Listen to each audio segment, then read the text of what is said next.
Well, okay, and welcome back.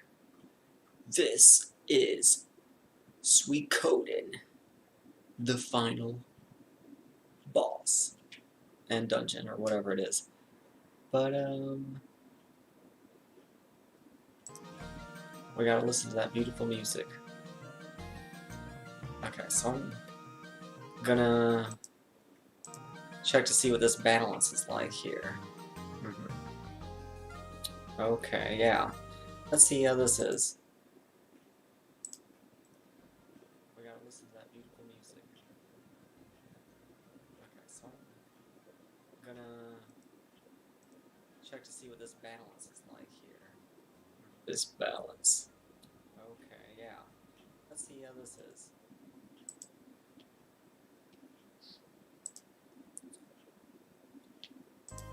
Okay, I think I could turn it up a little bit more.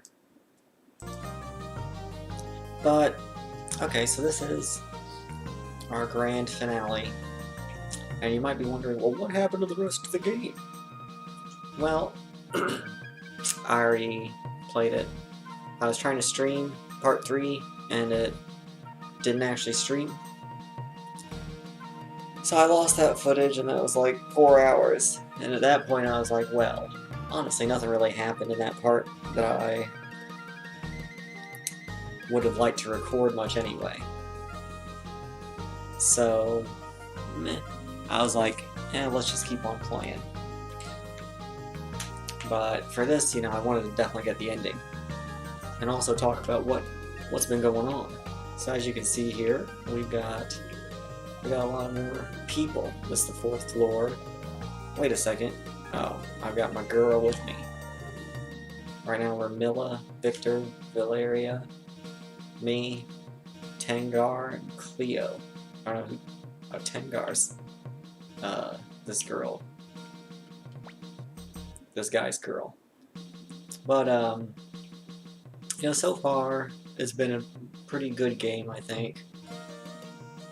Pretty okay, really. I don't think I'll,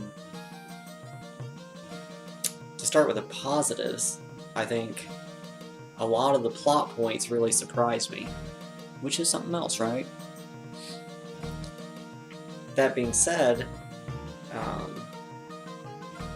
I don't think a lot of the scenes were really good. And that kind of showed its age, one, but also, I don't know what they're focusing on. Like, for a PS1 game, I would expect a little bit more script. But, this still looks like a Super Nintendo game, and sure, this is before Final Fantasy VII. But, honestly, I feel like Final Fantasy VI is more detailed with, at least like the main plot beats. Like with this, a lot of times I feel like, okay, something tragic happens, and then you get 2 or 3 dialogue lines, and then the music changes instantly, and you're back to like some happy music. It's just like, huh? It's kind of jarring, I want to like spend more time in the sadness, spend more time in the melodrama, I guess. That's me personally.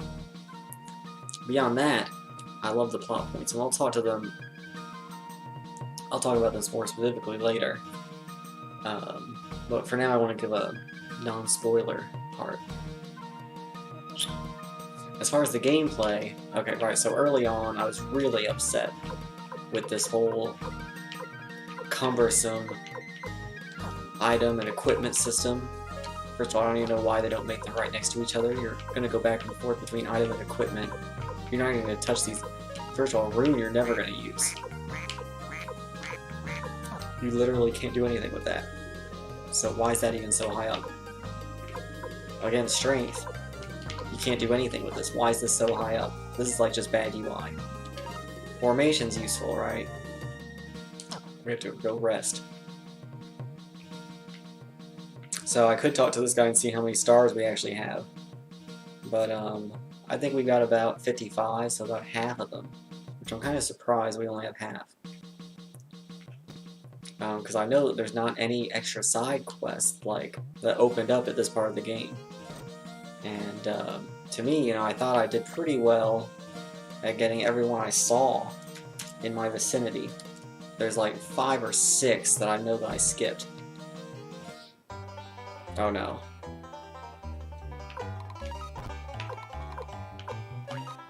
We don't want to do this. But so like, how do I feel about these characters? Well, you know, I don't even know any of these people's names. I should know this one. I think this is Lotte. Yeah. Because this is that cat girl, which I saw on the previous stream, right? So I went on this little quest trying to find her cat, right? She's actually one of the more complicated characters to get. And, okay, yeah, so I go get this cat. Oh, wait. No, I couldn't actually pick it up. I had to wait until, like, 2 chapters later in the game for her to, like, say, oh, do you actually want to go get my cat? And then I could pick it up. So I was like, okay.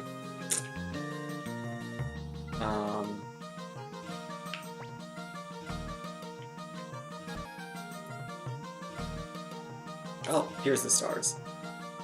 Okay. Yeah. Well, this is a spoiler, I guess, but...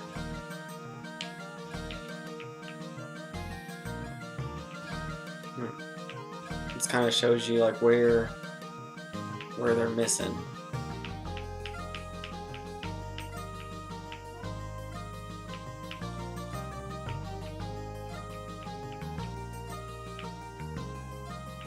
Okay, so here's my progress. Yeah, so I feel like I got most of them, actually. Oh, I see. Not all of them are going to be playable characters. That's the thing. I got like 56 playable characters.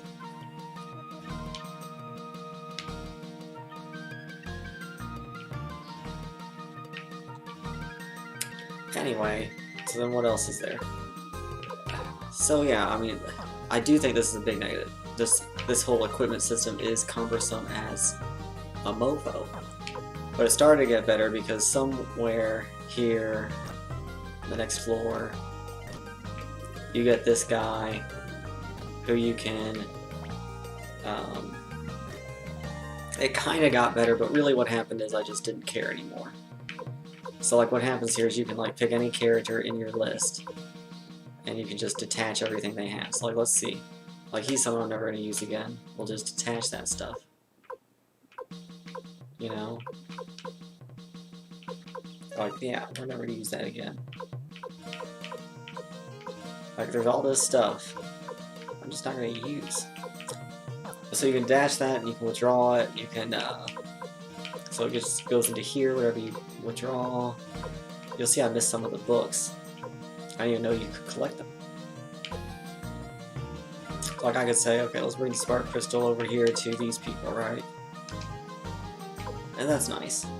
That made it a little bit easier to inventory manage, but there's still cumbersome things here, because, you know, like when you want to equip something to someone, like when you want to trade their equipment because you want to like change the row that they're in, you have to go all the way back to the item menu, find it here, you know, try to like transfer it over to here, but then you're going to find, you know, he has full inventory, so you have to pull one of his things over and put it somewhere else. That's just a mess. But basically I just started giving up on that. And I barely changed my equipment now, as little as I could. The other thing is, you know, I have been skipping random battles, so that's been nice. And the bosses have been pretty tough for me. You know, like I have 5 deaths. That's not many, but yeah, it's more than I expect.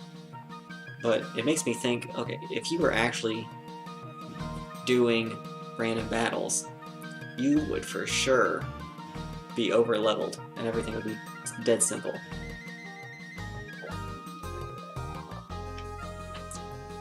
When we get into a boss battle, I'll talk about my strategy. But I do think there is a little bit of strategy to this battle system. It's not all annoying. I like the MP system, straight from Final Fantasy 1. Probably Dragon Quest, where you have different, you have like a low MP, you have a high MP. Let's see, what's a good example? Alright, well, I guess I can't really show you now, but, because right now he has 0 MP for the 2nd and 4th stage, but, you know, you have different skills. and those show me how many spell charges, I guess they're called. You want to rest at the end. I do like, you go get these stars, and then you start growing up your village. And right, like, we got a lot of people here. I finally got this girl. All I had to do was get Jupo, who I already unlocked. I don't even know how I unlocked him. But I already unlocked him. I just brought him to her, and then she joined me. And that's the thing with most of them, like, this girl. This girl was one of the more complex things, too, because you had, like, one of those little side quest things where she's like, oh, I need soap. And then some guy says, oh, I have soap, give me salt. And some girl's like, oh, I have salt, give me whatever. And so there's like a chain of like 4 or 5 people, but they're all in the same town, so it's not... It's nice. Actually, what's it called? It's called a... It's a big Zelda thing. Like a trade sequence. But the nice thing is that it all happens in one town, so it's not that big of a deal. Anyway, I don't even know who this guy is.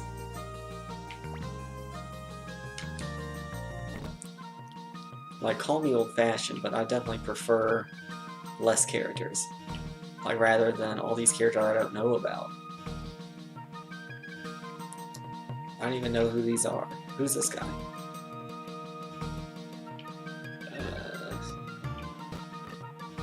Yeah, I could remember better, but come on.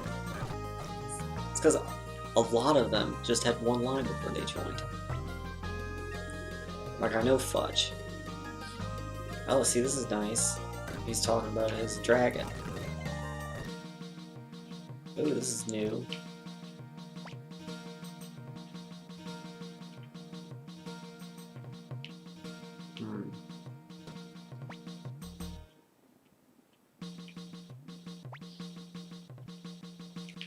So what I do like is, okay, as you start to fight these commanders... Okay, we're going to enter spoiler territories. Okay, from now on, we're going to do heavy plot spoilers. As you start to fight these commanders, guess what? You can, like, befriend them. And it's not hard, you just have to not kill them. The only thing that got me, though... Okay, so you got this really dramatic moment, the whole game... I guess the whole game wasn't building up to it, but it should have been. That's why I think that, you got this interesting dynamic. There's a lot of good deaths that happen that could be powerful. You got this friend, Pawn, who betrayed you early on in the game, and he comes back begging for forgiveness, and you let him back in, and then he dies for you, sacrificing himself. Now, that is great, but it just wasn't done very well. Like, because I didn't know Pawn very well in the first place, so whenever he betrayed me, it's just like, oh yeah, whatever. And then when he came back, they barely even talked about it. Like, people barely talked about not trusting him or anything. And it's because, you don't know who's going to be in the party, so, you go to this new region, and you have to... So, the game's going to only focus on bringing... It's only going to let you bring, like, 2 or 3 extra people, right? And then... the only people who can actually talk in this region you're in are the people who are forced on you. So one, because you have a silent protagonist who's guaranteed to be in your party, that is, one less person who can talk. Because they have so many characters, they want you to actually be able to use them, so they try to give you 2 or 3 slots that you can use for them. But those people, because you have no idea who they're going to be and what personality they're going to have, they just make it so they can't talk. Which means they need to fill that slot with 1 or 2 characters that are important for the region. And it was nice to see that silent guy, Humphrey, in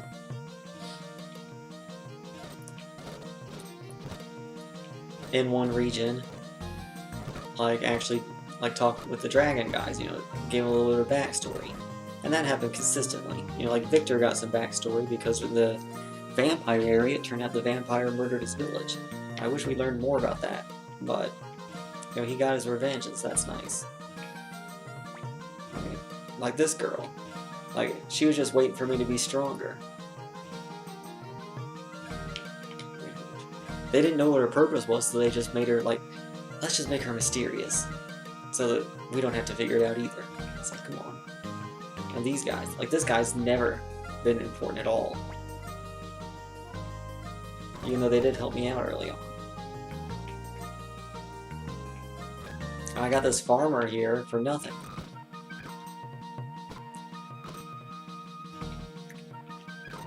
So yeah, that's how I feel about that. But okay, anyway, so you got this dad, right? I felt like the game should have been building up to Dad coming back, and we never went to find Dad. We never talked to him. We just clashed with his army, defeated him, and killed him. He's the only person in the game we had to kill. It's like, are you kidding? Like, that's only because he's, you know, your dad. So they wanted to make an emotional moment.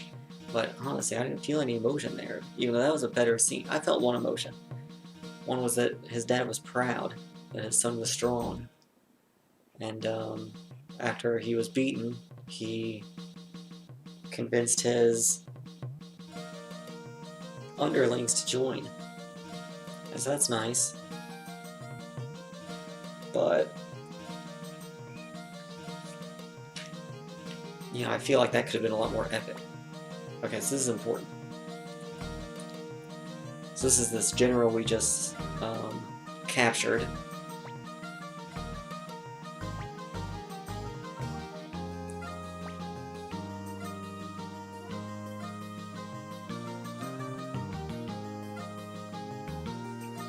So I understand how you feel about your personal relationships.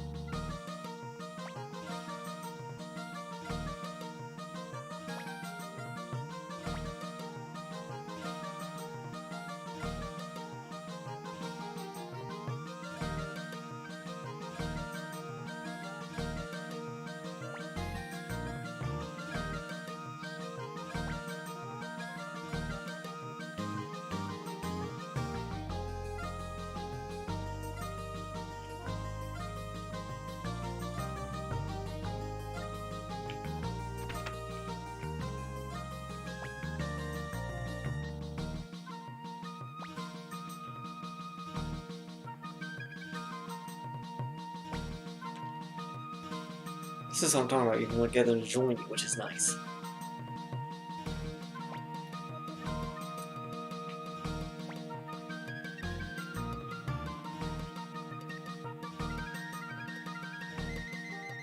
What's the point?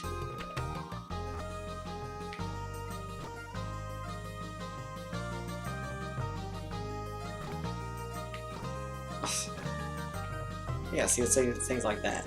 Like, it's cool, but it's just missing something. It's missing an umph. And that is consistent throughout the game. Like,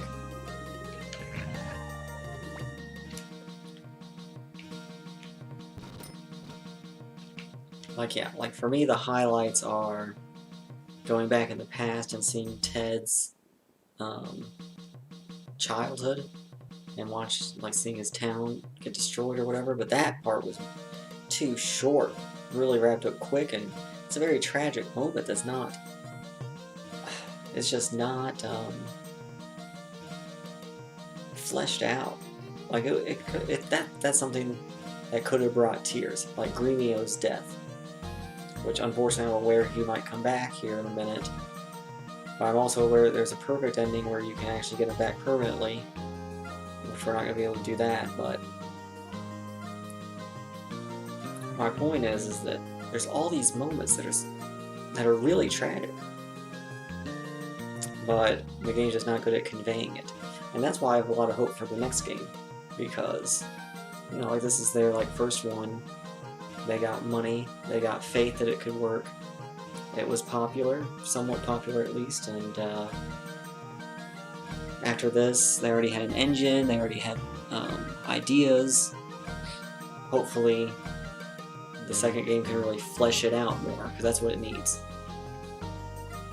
That's amazing how much good stuff happened. Odessa's death, highlight. Definitely. Grumio's death was cool. Yeah, I didn't feel much though because I never cared about him.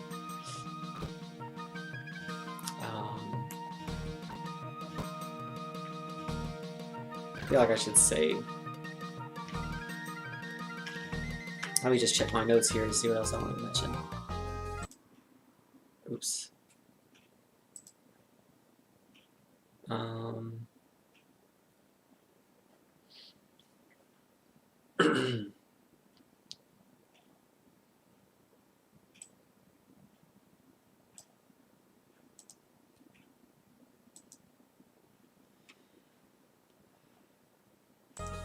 Let's see. Another thing that bothers me is all the fake choices. Oh man, I can't scroll. Like, you're constantly getting choices in the game that don't really matter. Except for with those generals, like the one I just did. That's the only choice that matters, because I could have executed her.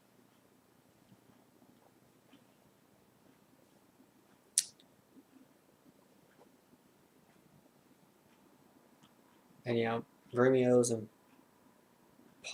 Pawn's death did not hit me hard, but they were cool. They were good things. That's what it is. There's a lot of good things that's just not fleshed out. Dad's death was good, but could have been so much more.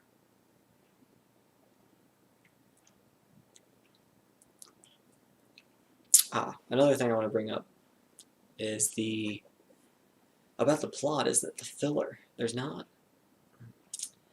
It seems kind of fillery. Well, I have a low tolerance for filler, right? Like any little bit of side story is a filler to me. But in this game, I feel like it's a little bit fillery, but I like it. One is anytime you do a story that gives you, 5 generals to kill, or 3 orbs to collect, or 10 crystals. Right? Even in Final Fantasy, you have 4 crystals. You end up being in this point where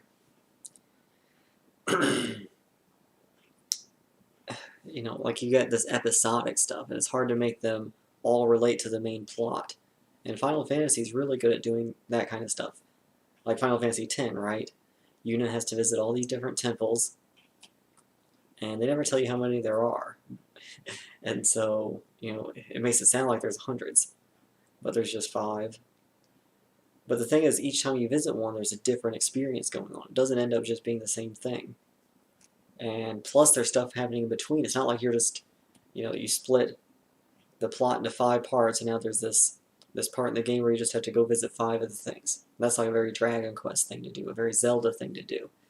And that stuff bothers me because it creates these like chunks of the story that don't connect to the others.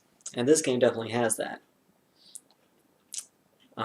Like, for example, you go to the vampire section, and it's like, like this definitely feels filler. But then they take you to the past, and you learn more about Ted's story and Wendy's story. So it's like, okay, that's nice.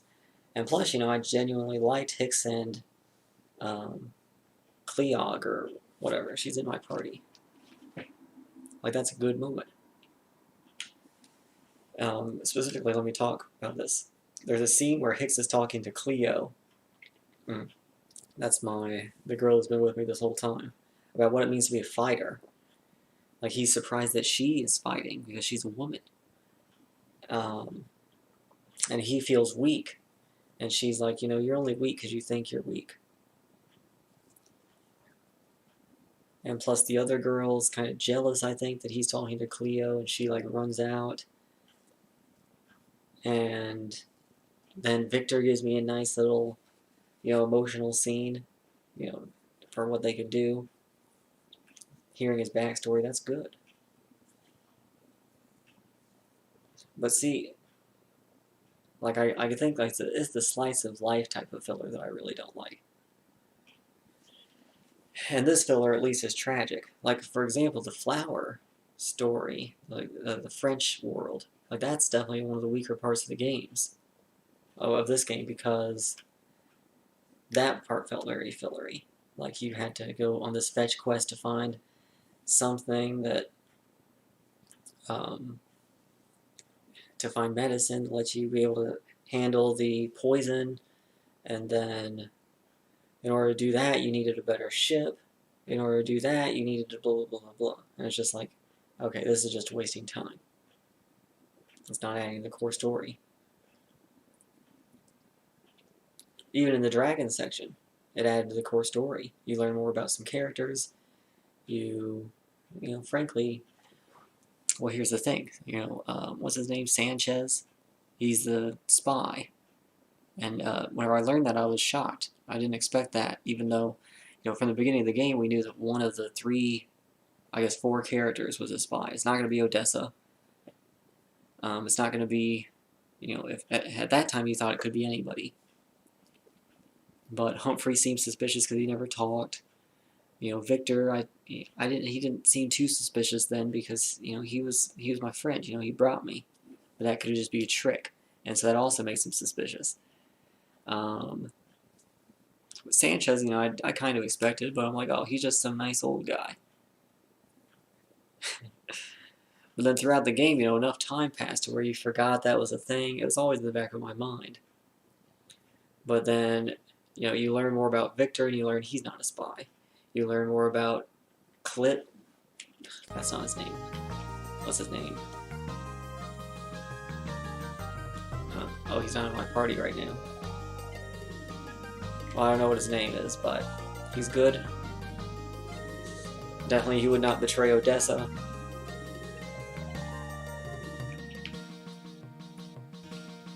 And then, you know, in the dragon area, we learn more about this guy who's been silent the whole game, and that is nice. And so at that point, it should have been obvious it was Sancho. Or we have plenty of money. So I think Victor is required for the next section.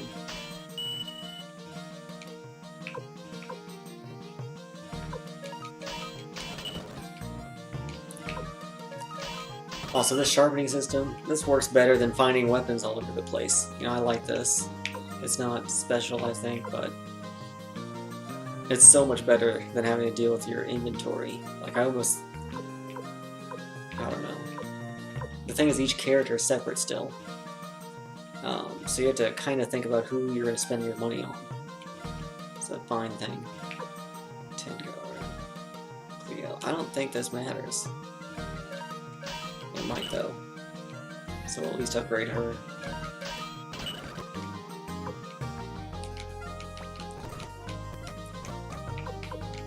I definitely matter.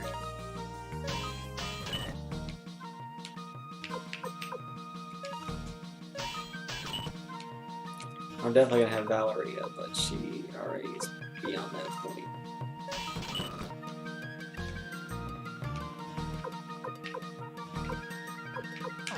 We'll save one for Cliff. I think that's his name.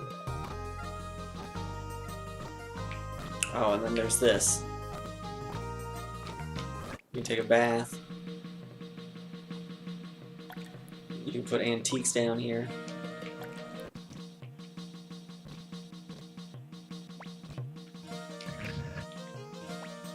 Anyway, so yeah, that Sancho thing got me. I was surprised. What else? We'll talk about strategy later. Oh, another good moment was going up the vampire's castle. I actually wanted to go to the first floor. You knew that the wedding was going to happen at sunset. And as you, you go through the castle, there's one outdoor section every floor.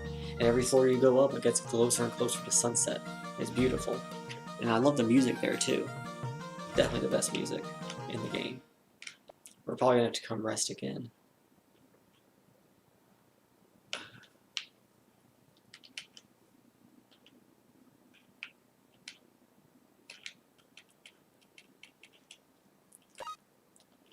I'm 15 hours through. Of course, I've been fast-forwarding a lot.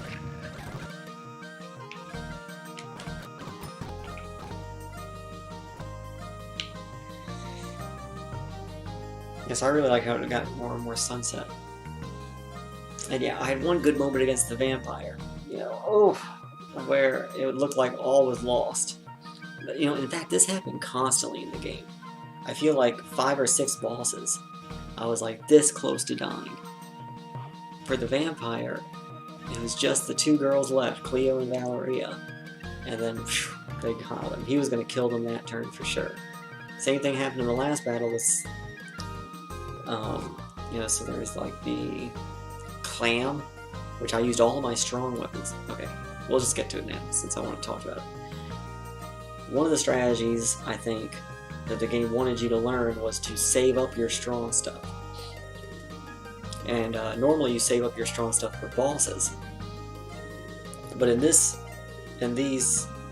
2 battles, like this weird orb thing with crystals, like in that battle, you start attacking it. Like the first time I did it, I attacked it with my best things, and it got rid of the crystals, and then all that was left was this red orb. But then that thing, it was doing weak attacks up until the red orb appeared. And then that did huge attacks that just destroyed me, basically. And I didn't have any of my strong attacks left to beat it fast enough. So whenever I came back, what I did is I started by doing my weak attacks to whittle down its health, and then once it became red, I did my strong attacks. And that is strategy. We'll call it what it is. I do think it's hard to have, strategy in a... people talk about turn-based games having more strategy, but most of the time I feel like they don't. I feel like a lot of turn-based games miss on strategy. But that is a strategic moment. And it's not much, but it's something, and it felt good. The other type of strategy you see is healing items, when you're going to heal, who are you going to heal with, who's going to have the healing items, that kind of stuff. I guess in the last battle I had, so talking about the clam again, I used all my best attacks on the clam, and it died, and then I was like, oh, shoot, thank goodness. And then I immediately went into the battle with the general girl, and she just started destroying me. And she's supposed to be an easy battle, but I was already out of all my good stuff, or more good stuff than I wanted, and my health was low, and I made a save state right at the start of her talking sequence accidentally, and I'm like, uh-oh, this is gonna be a boss. And then sure enough, Victor was already dead, so I couldn't revive him. People were low on health, so it was hard to get that battle going. But really focusing on trying to heal at good times, and knowing that, okay, this character's slow, she's gonna heal, but she's slow, so you have to know that, okay, the boss is gonna do some big attack, we want to heal after it's done, and because this character's slow, if you wait until the next turn, it's gonna be too late, and so you heal this turn, even though the damage hasn't happened yet, right? And that's, I guess, that's strategy, but it's kind of just hoping.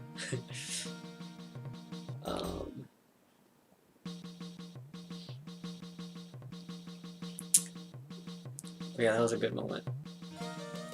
Probably talking way more than I wanted to.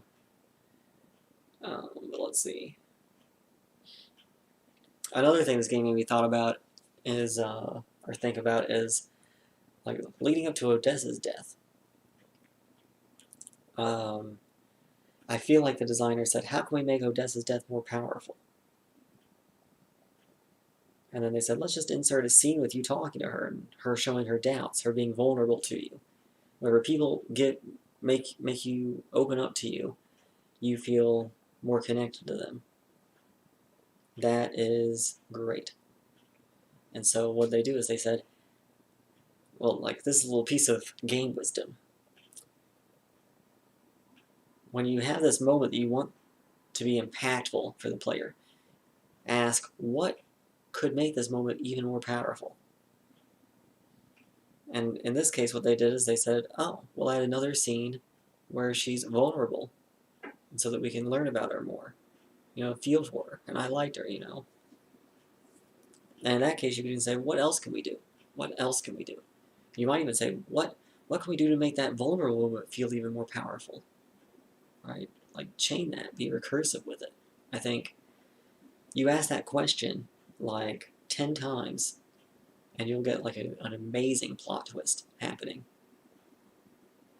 And like Final Fantasy VII, for example. Skip the next minute. With Aerith's death, right? I'm sure Square thought to death about how to make her death more impactful. And they said, okay, what if we make an FMV for it? Okay, what if we, make her a healer? She can be the only person who can heal you very well. Okay, that'll make you want to use her. And that'll make you, like her more because she's healing you. We'll make her open up to Cloud. We'll make her do all these things. Just so that her impact's more death. I know this seems like a silly little thing, but that Odessa scene really got to me because it's exactly what was missing in every other thing. Like, I didn't care about Gremlin or Pawn, because they never made me care. I did care about Ted early on, but he died too soon. And his real death was too late. I didn't feel for it anymore.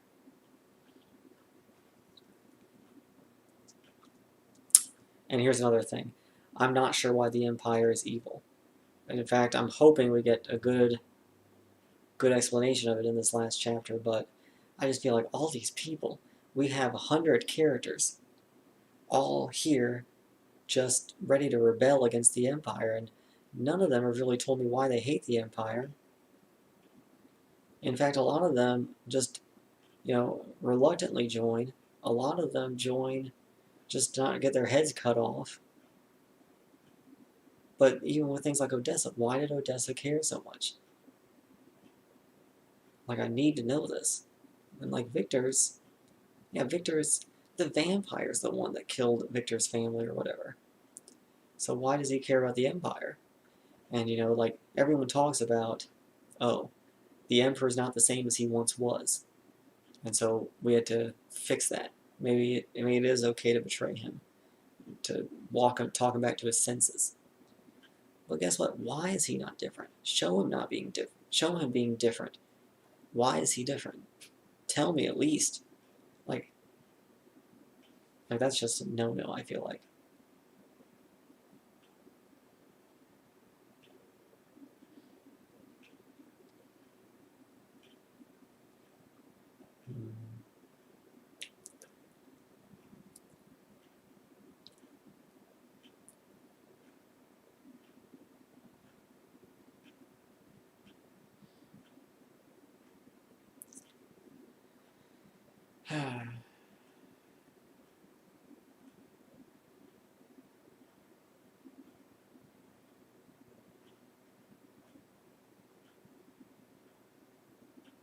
Yeah.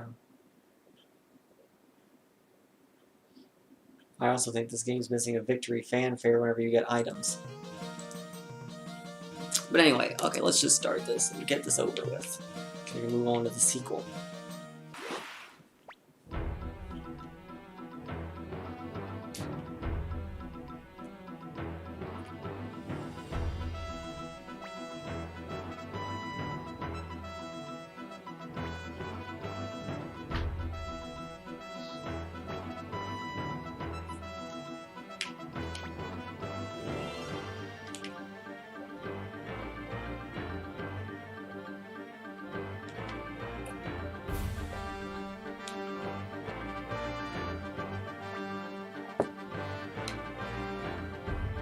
Notice how I never talk, which is another problem.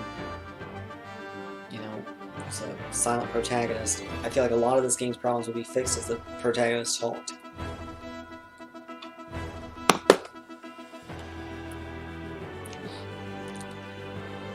Flick is his name.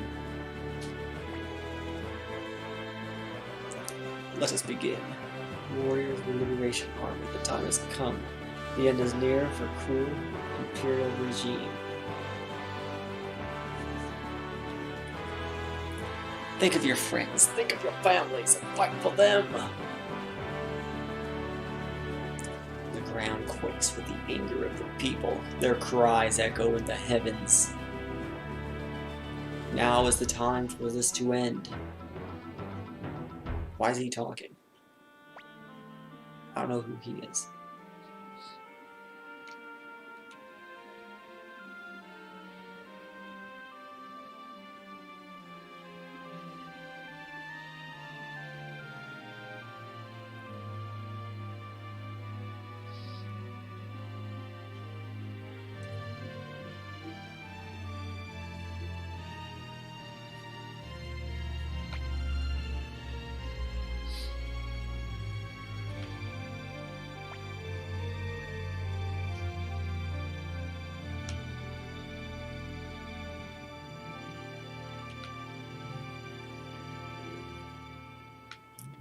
Like me.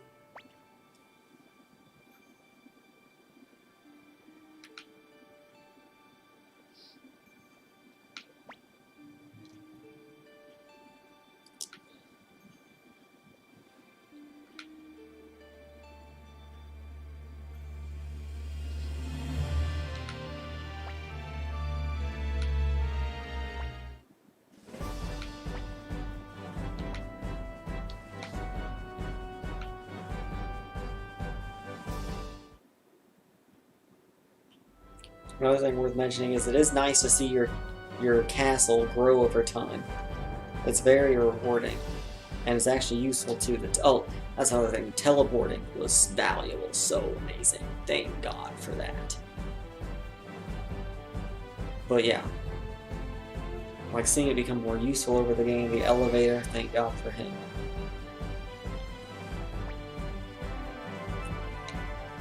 And so almost I feel like they make the early game annoying on purpose, just to make it, whenever you get more characters, make it all easier. And that's very, I mean, this came out before Digimon World, but Digimon World makers definitely played this.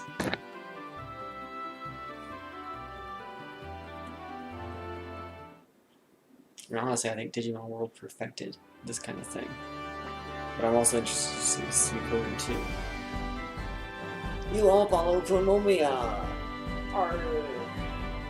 So this is nice because it's going through all the people we met.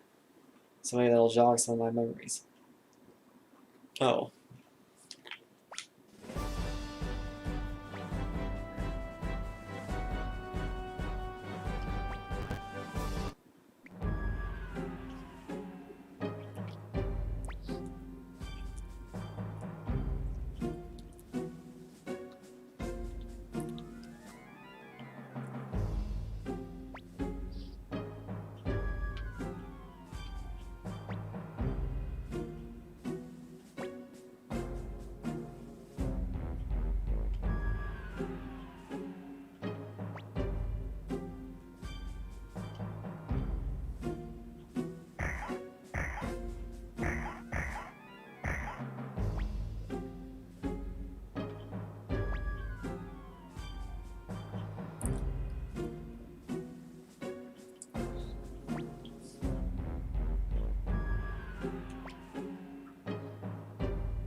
I've been using it the whole game.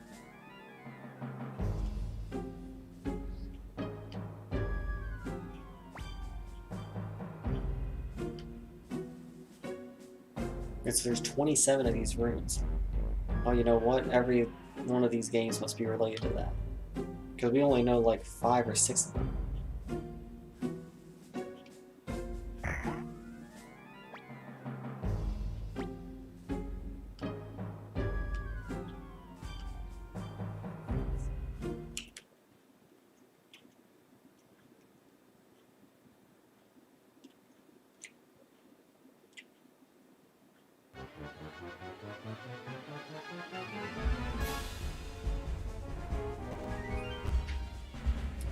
So another thing to talk about is these battles. Honestly, I feel like mostly it just relies on randomness.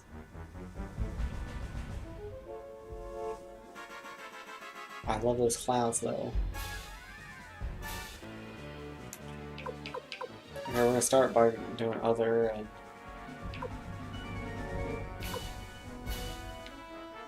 let's just do this, see if they succeed.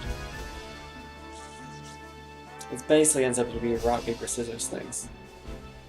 So we don't do the dragons yet. So what is it? See, like, it's rock, paper, scissors, but I don't know what. I think charging's probably good against it. So let's use him to...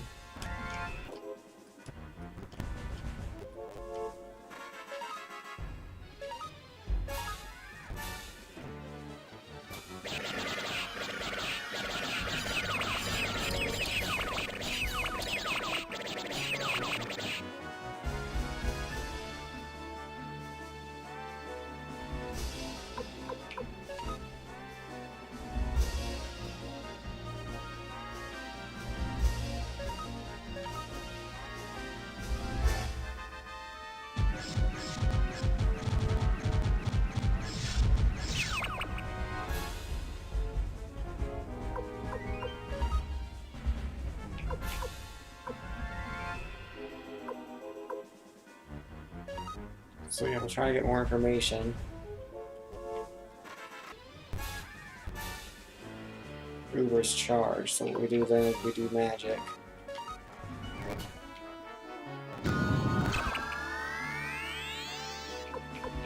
Now let's try to make some turn traitor.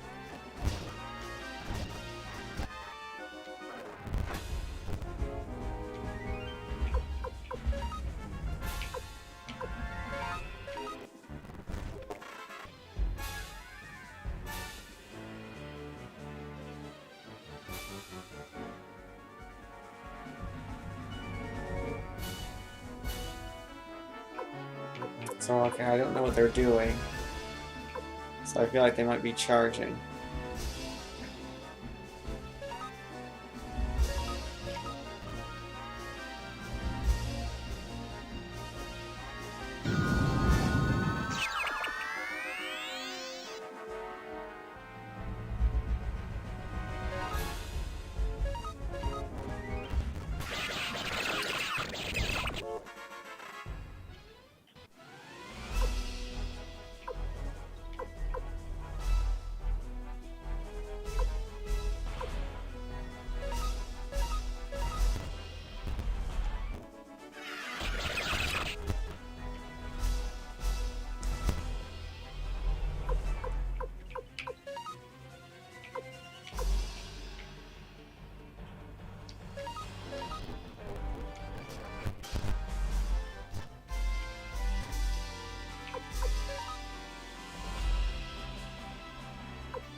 Let's do charge. You know, they're probably gonna do magic.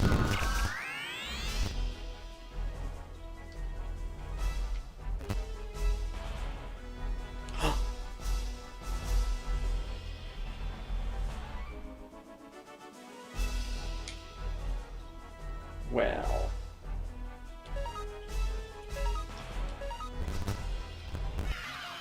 Here, I do care. I do care for some reason. Okay, now I don't have to do that, then we just go straight to magic. Or just charge, right?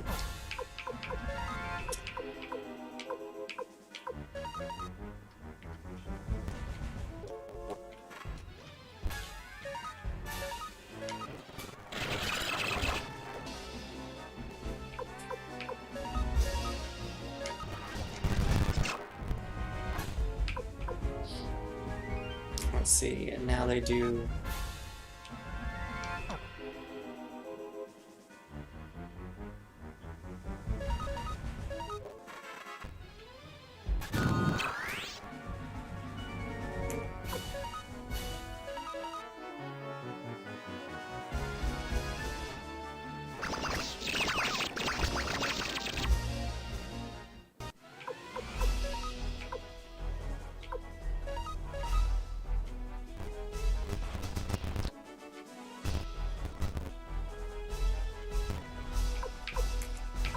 demolishing them now.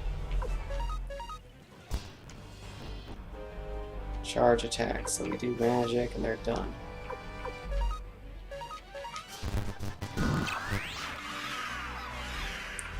Worked out.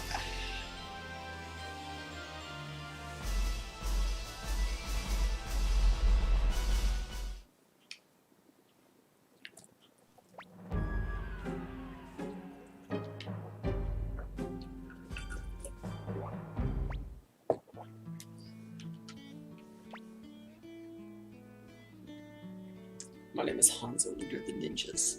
We out in the fields until this moment arrived. Chief Hanzo, you survived. I don't know if that's a girl. I think so.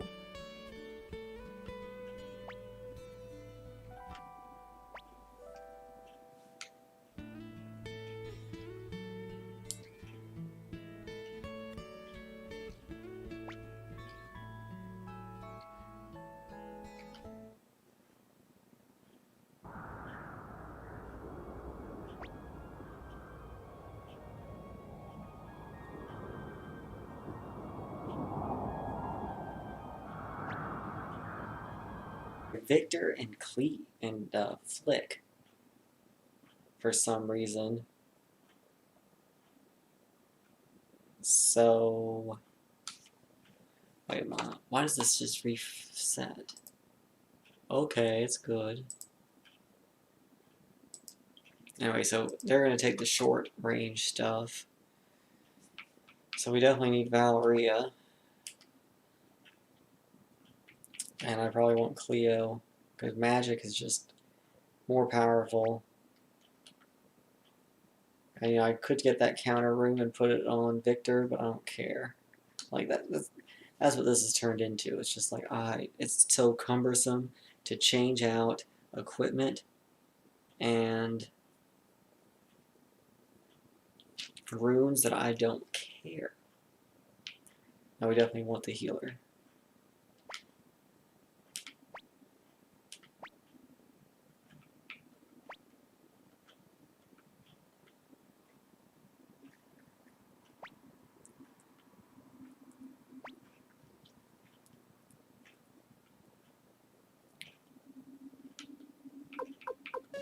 Let's do our formation.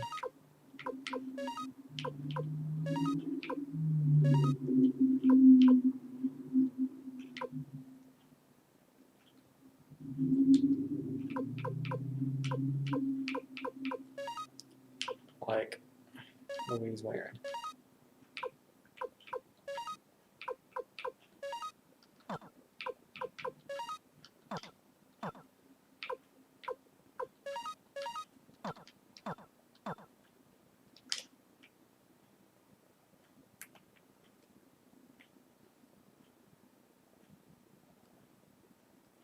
There's no sound.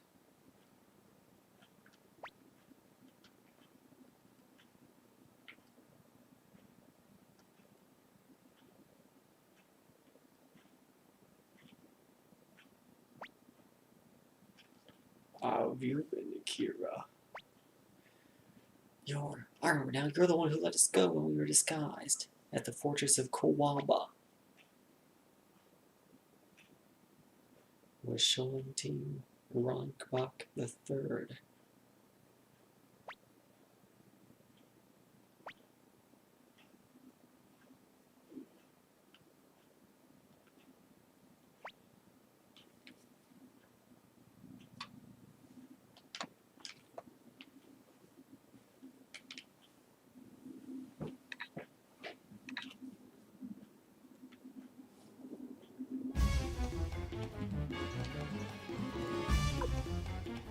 Okay. So be it. Good.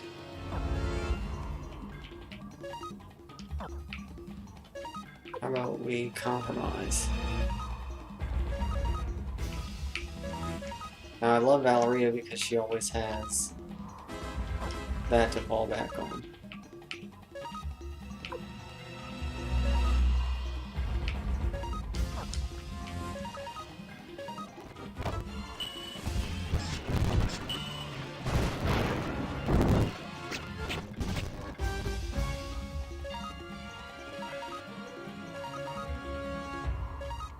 Like she's, you know, that's just a great room.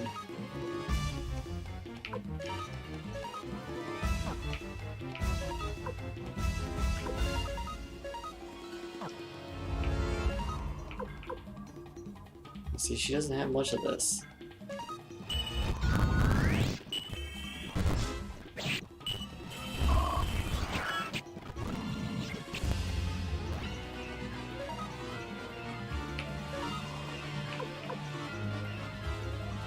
I don't know if I'm going to be able to heal my MP.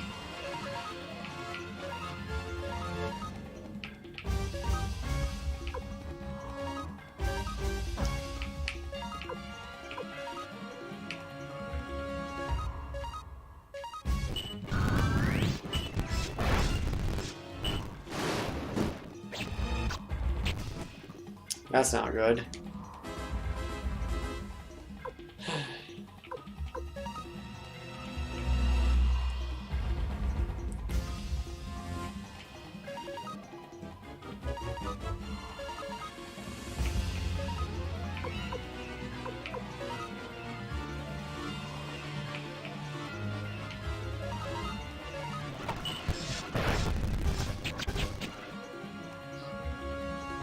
He's very hard hit.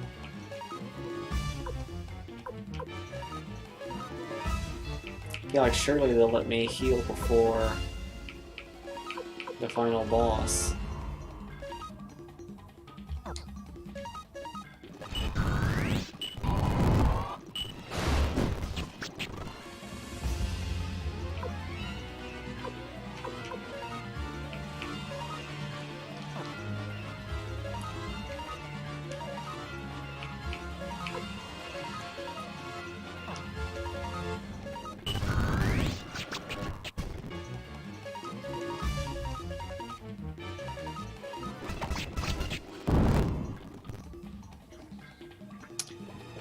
Not good.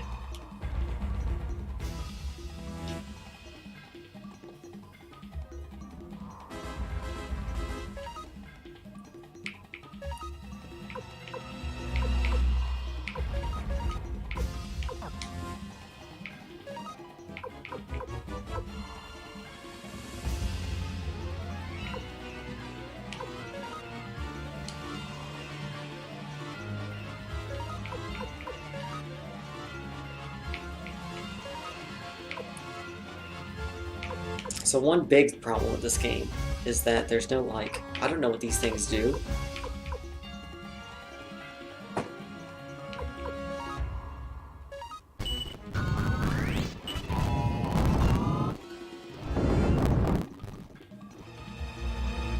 See, she's a slow healer.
We're in trouble now, aren't we?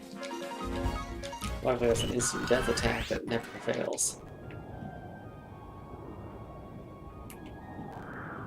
At this point, I feel like there must be a way out.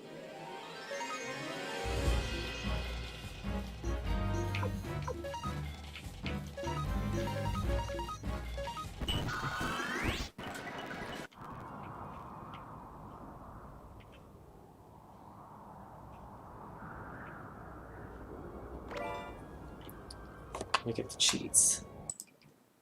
So I might end up grinding a little bit, but not right now.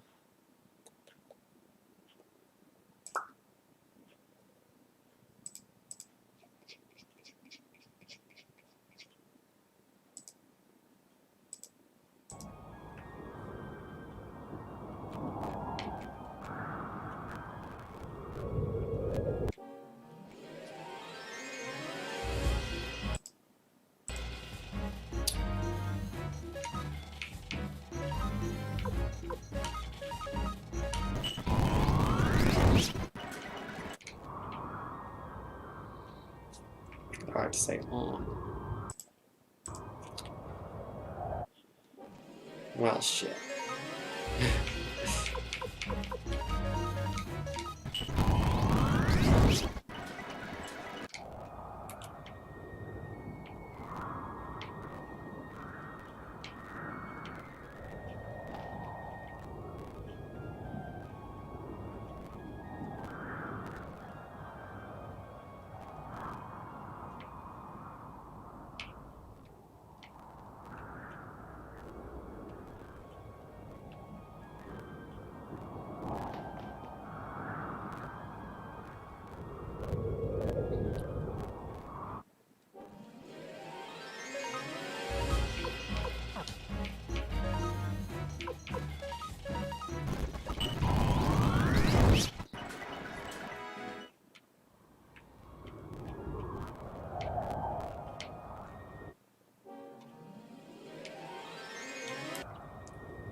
Yeah, I feel like with all this, I should try to go back and heal.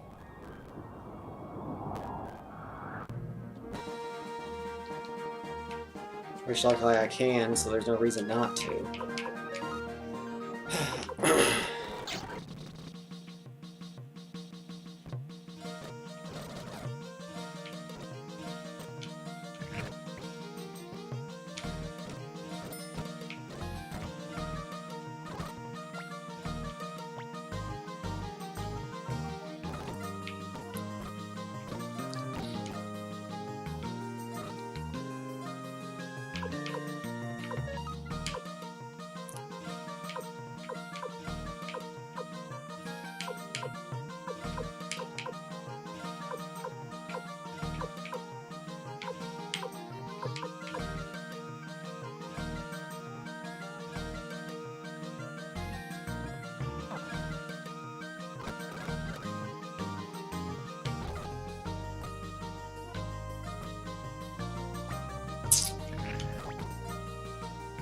Yeah, we'll go to the basement.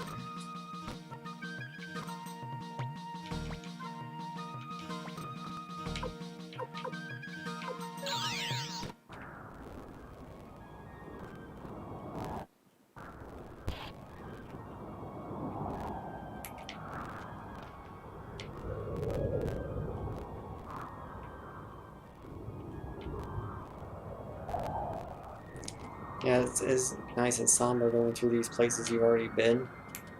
But now this is new.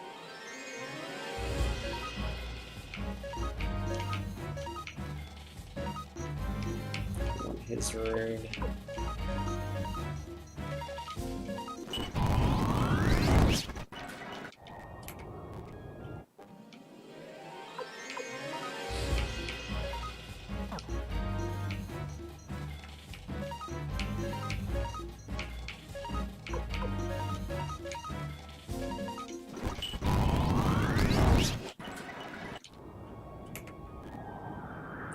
The one nice thing is the EXP curve is very generous.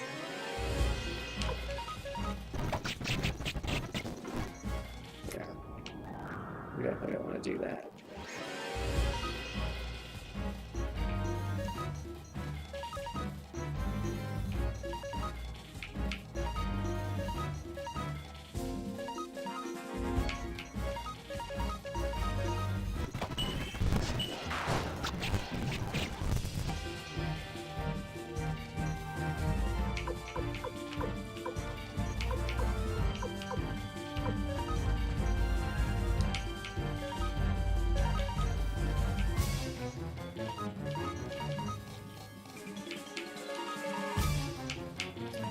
Use his deadly fingertips on this guy.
I hate this in a game where we already have random battles.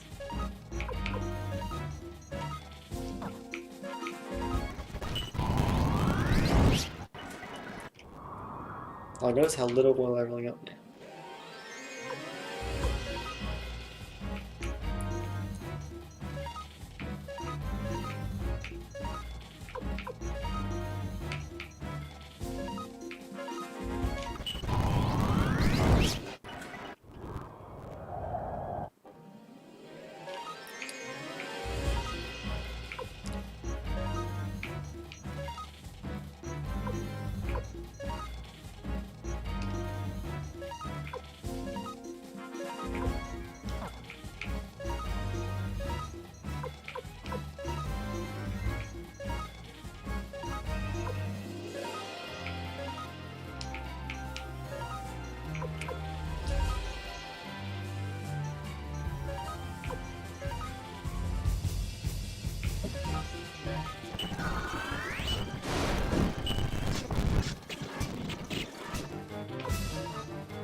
So at this point I'm thinking, let's give it all we got.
This is silly.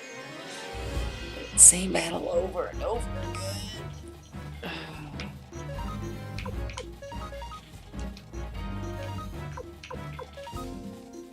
They're just trying to like deplete us. Or if we can just exit, who cares?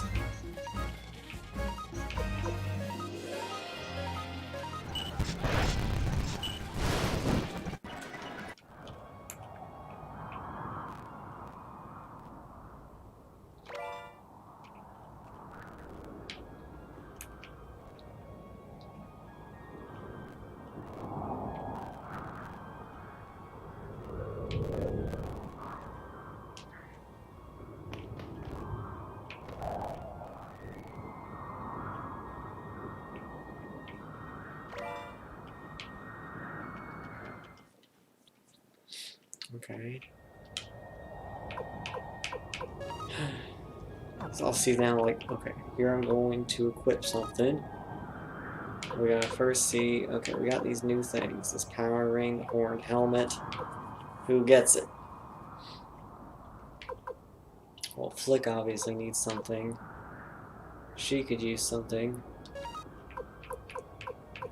She's never gonna use this, so let's hand that over to her. So just in case she uses out of MP, she can still heal.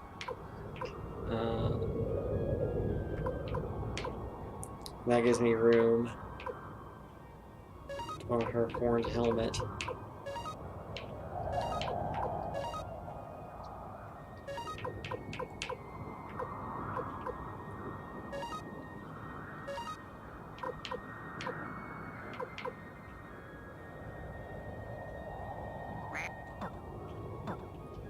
Let's get rid of his guard robe.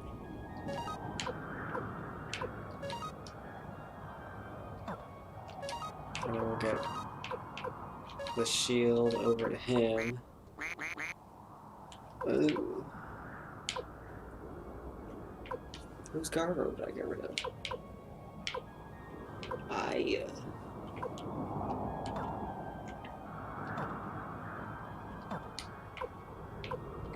I get rid of his guard robe? Oh my god. Okay.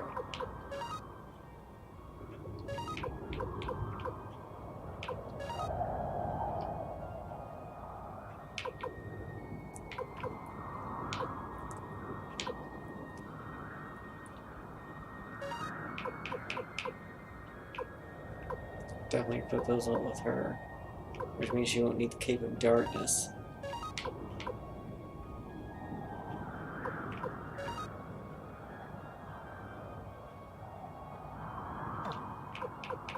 Well, let's change what we got now.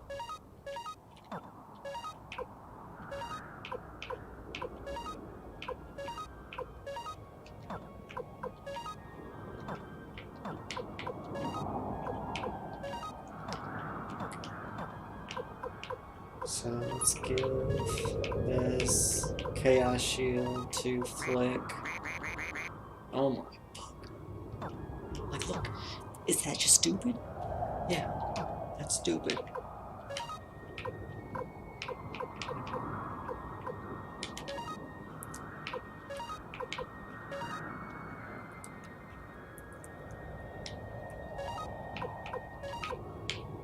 Let's hand that over to I feel like she's our, like, storage pool for shit.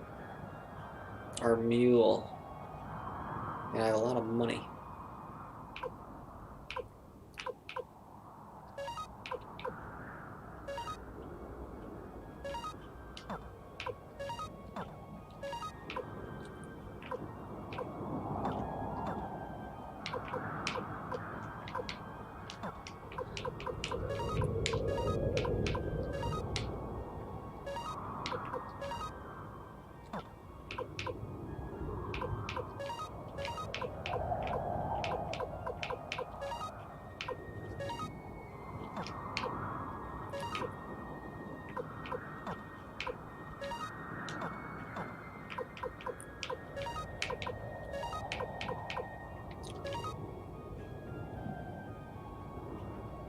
Like, I don't know what skill bonus implies.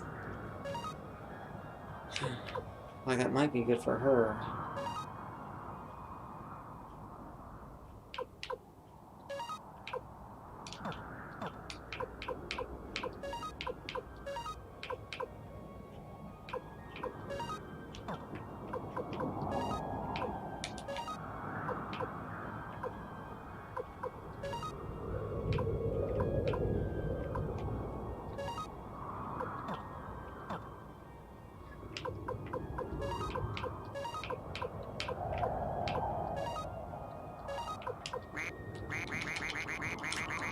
Don't you hate that sound?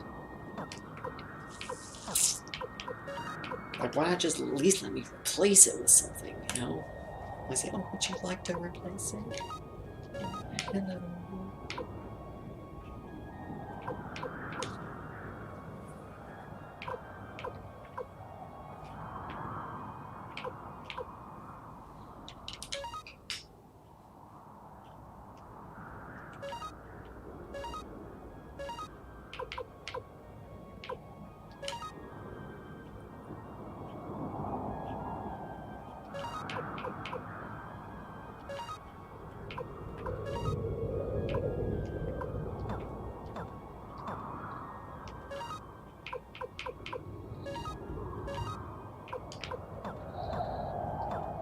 See, like, no, those two things are just taking up our inventory. See. Let's see, now I need to go down to Cleo and say, here, take the power ring, bitch. He definitely needs something.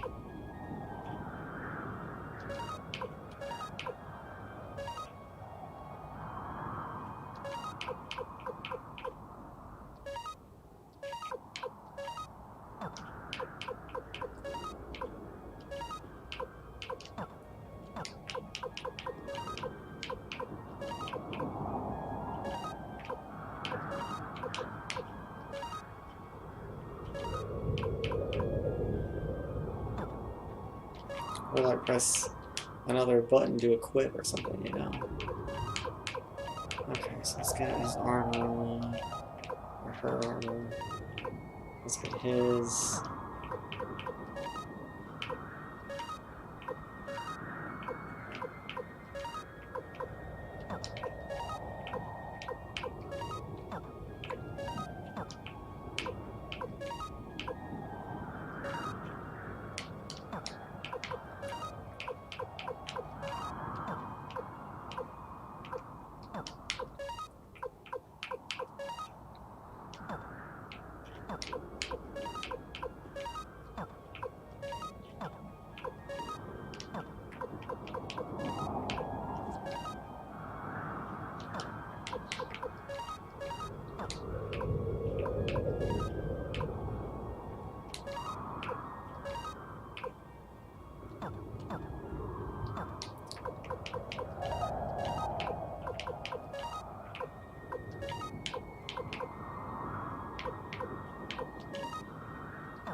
That's a pretty good setup.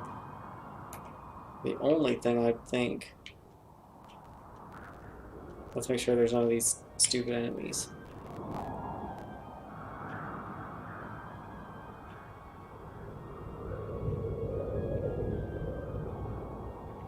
Or there's not.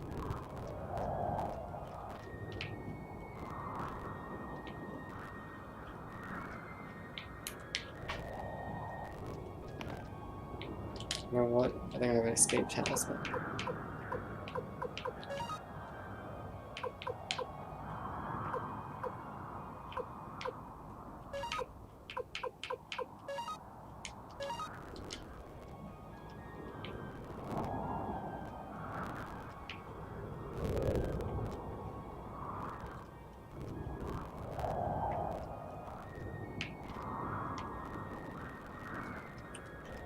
We'll just go back and heal.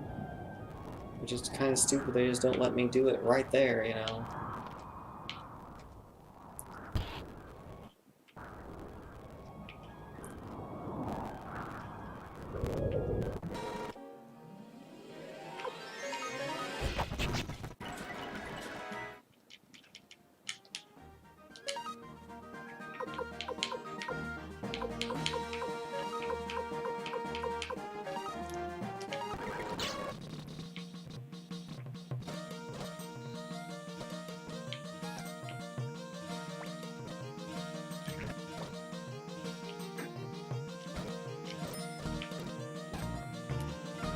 Why would you use an elevator to the first floor?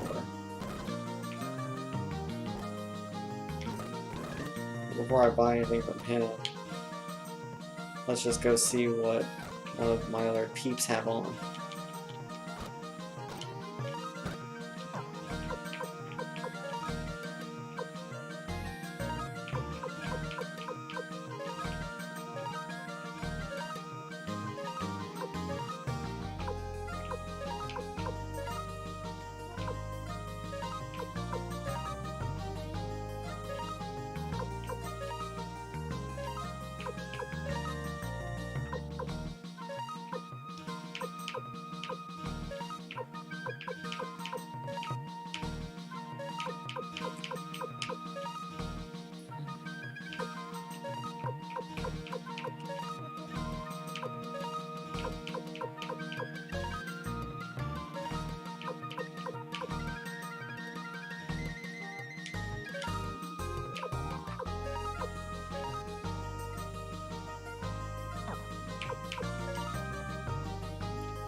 That was so early in the game, man.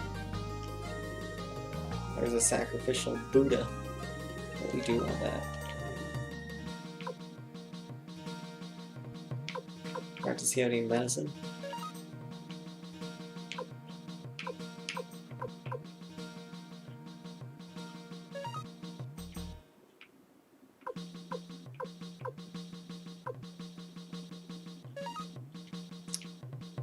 Oh my god. was me. Why am I even in the list? That's... stupid. Who's Kryn?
I'm trying to think of who the girl was.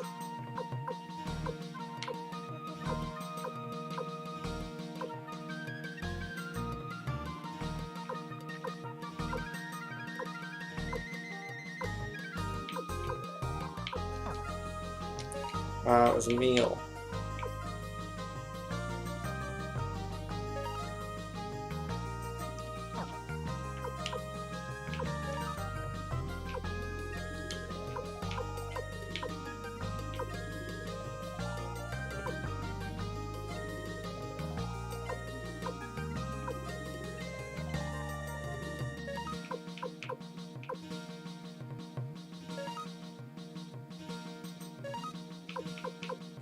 Okay, so I see. The green shows you if they don't have anything that good,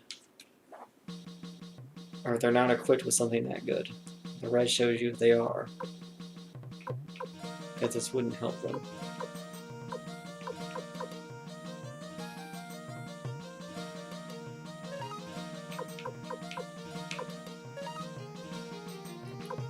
So this isn't so bad.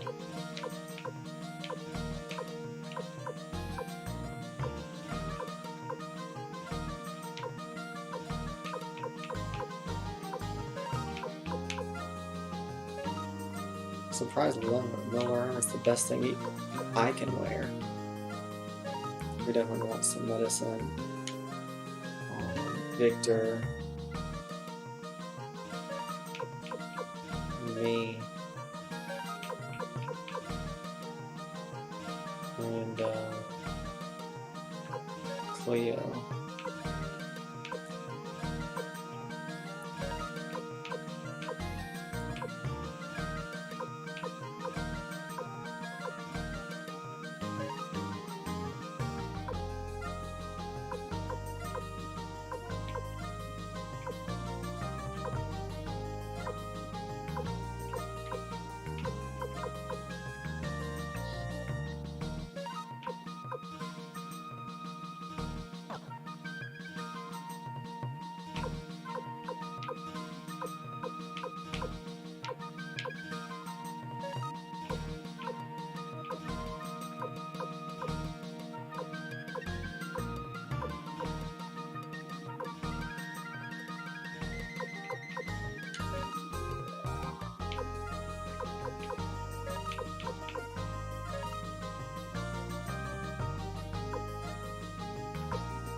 Okay, that's good.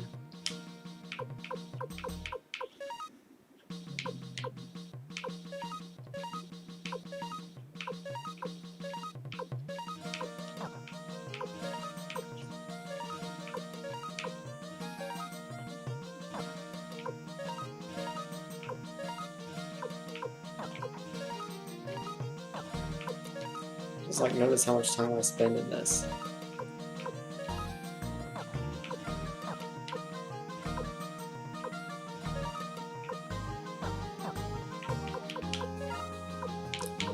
For something that probably won't be that hard.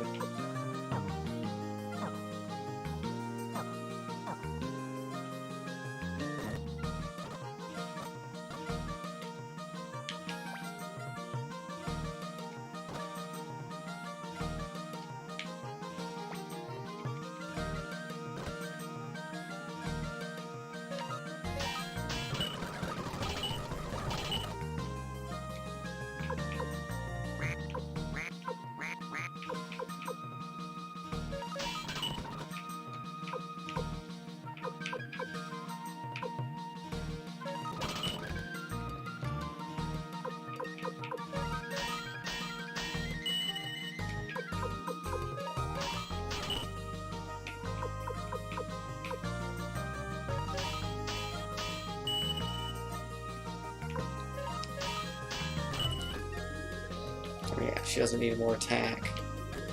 Better to spend it on armor.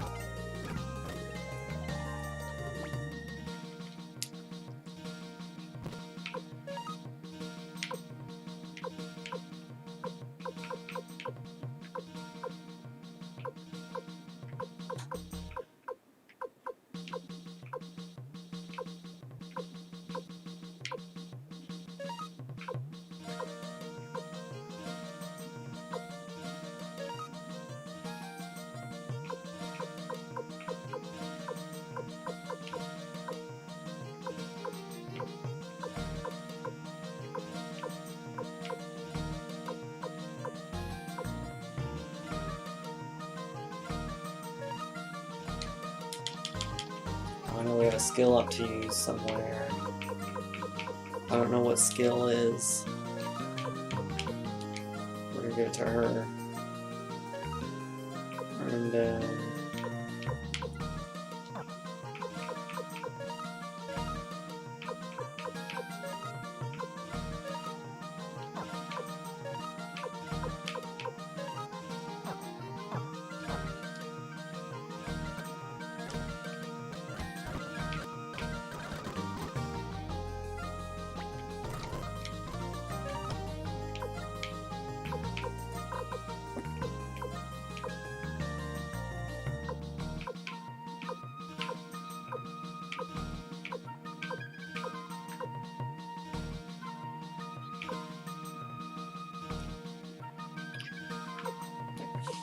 yeah, she could wear that ninja suit.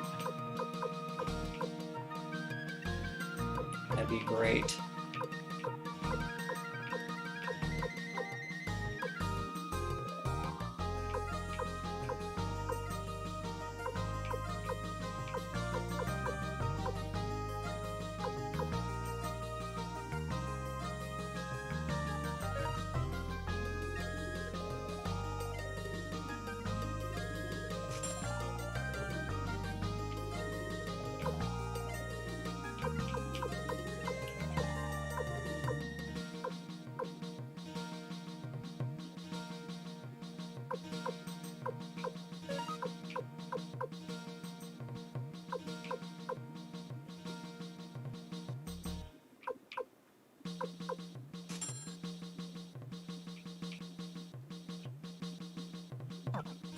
So I'm like really like into this optimization thing right now for no reason. The thing is also, Victor could use a rune.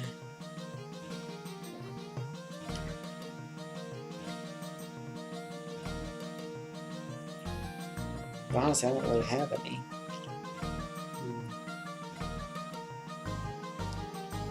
That I want to get him besides maybe counter. Maybe health, healing, flowing.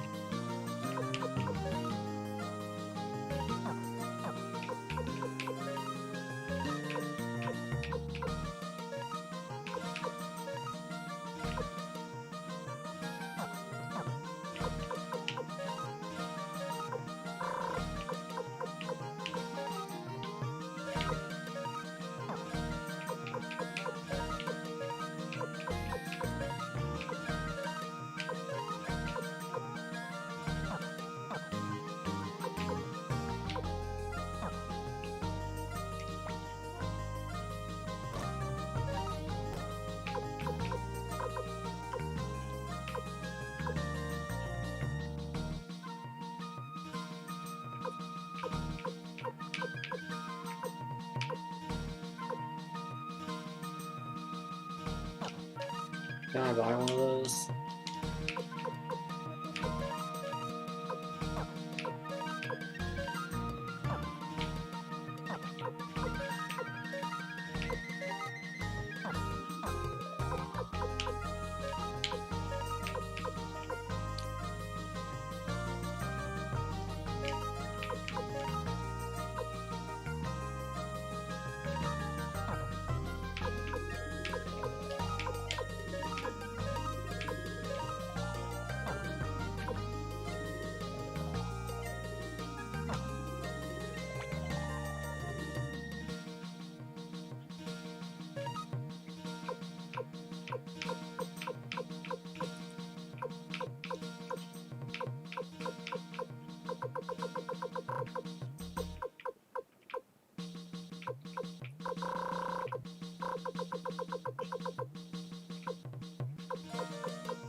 It's too big of a difference.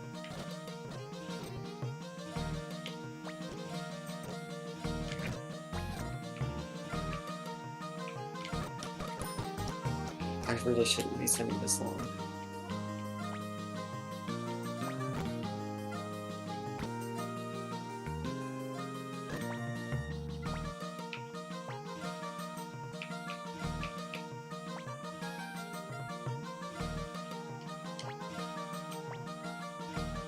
We're gonna see if any rune suits him. Shrink holy. I don't know, we can give him the Mother Earth or whatever. Resurrection. Ooh.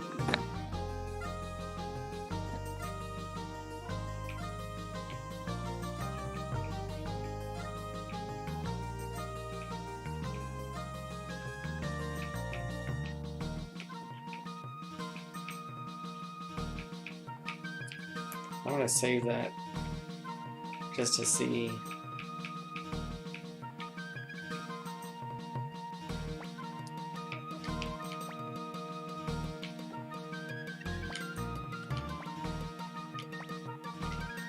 I think we already have a Mother Earth ring.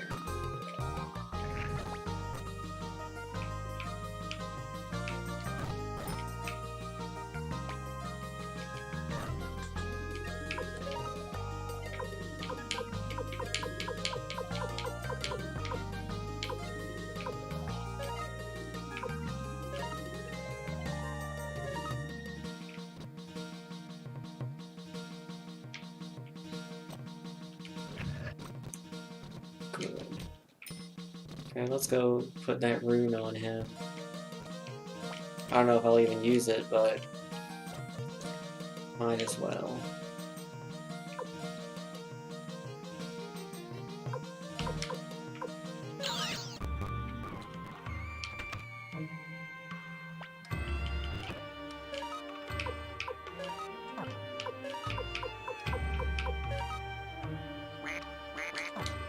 Stupid.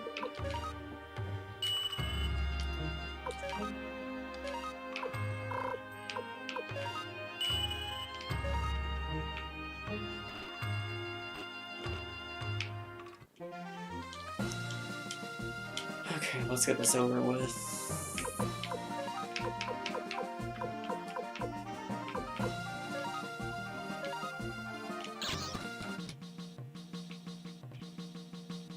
I do have that one guard robe. It might be better to put that on.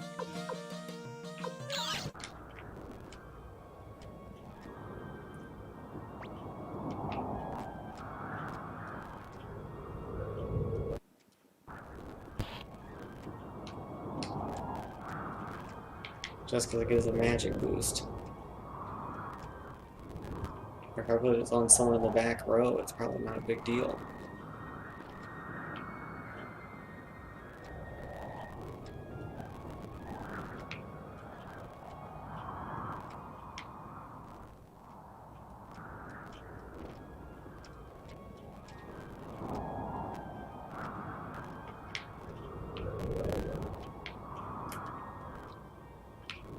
Here, let's save.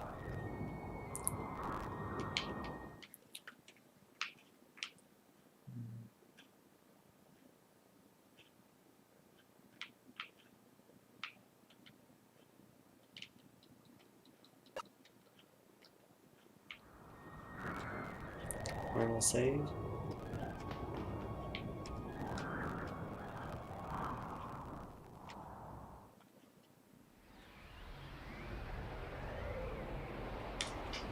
Oh, we're up at the top of that thing. Kira, Commander of the Liberation Army. Thank you for coming this far.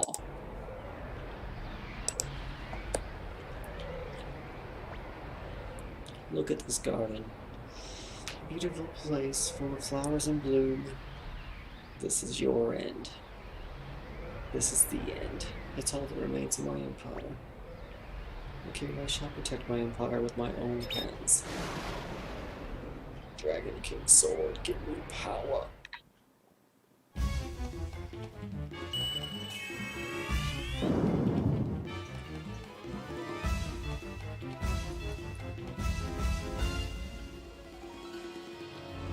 Okay, so I think I need to be careful because there's going to be multiple battles.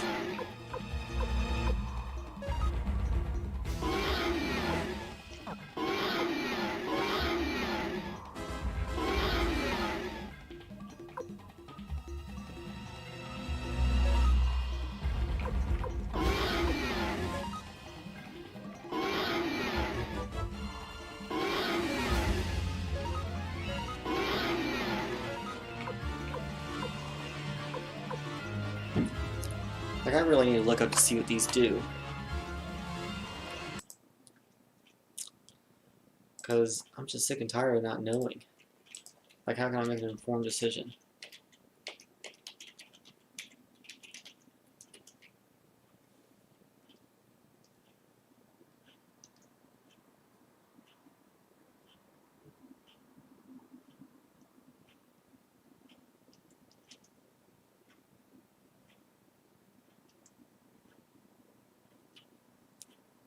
Okay, Judgment damages one enemy. Black Shadow damages all enemies. Okay. Well, here, let's play this as if there's no going back. You know, let's look at that Mother Earth. Damages all enemies is Voice of Earth.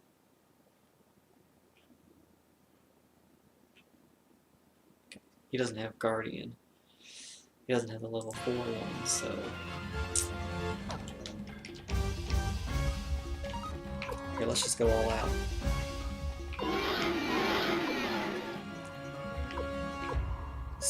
Just, I guess, focus on the left one.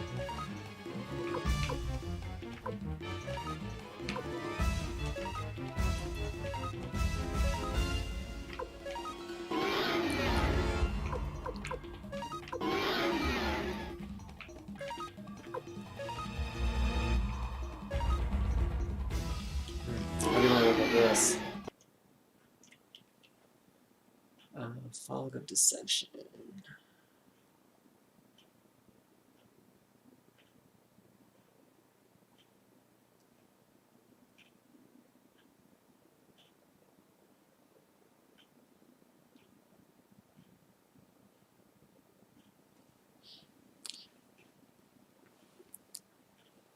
Powered minus 20 to enemies. Okay, that's nice.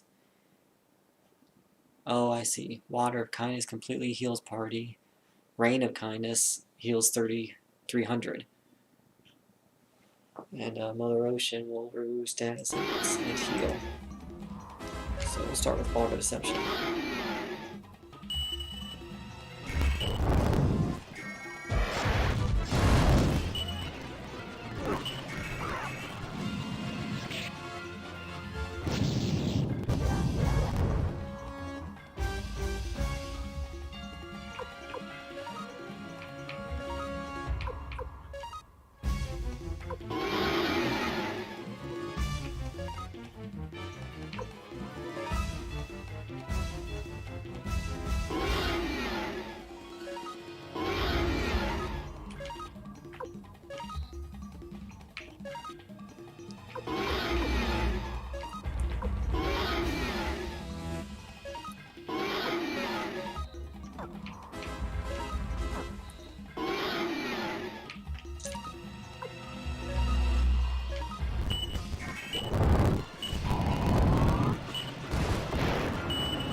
waste that huge amount of damage.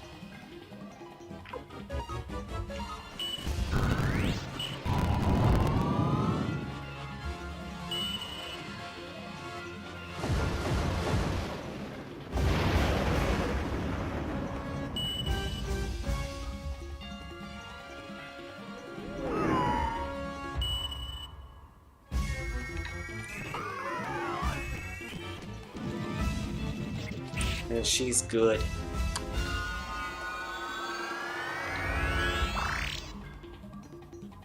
What happened there? Did he just heal?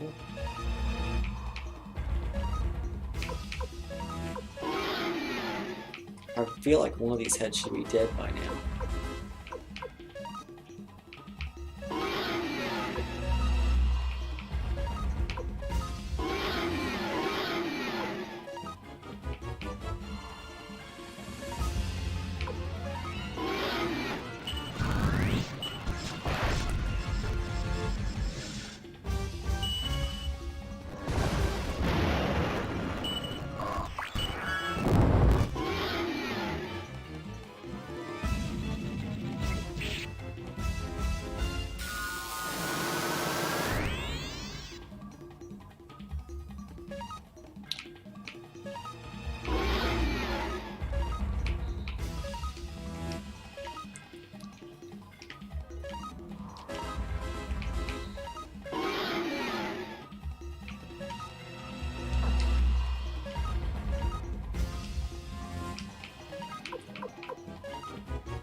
Let's see.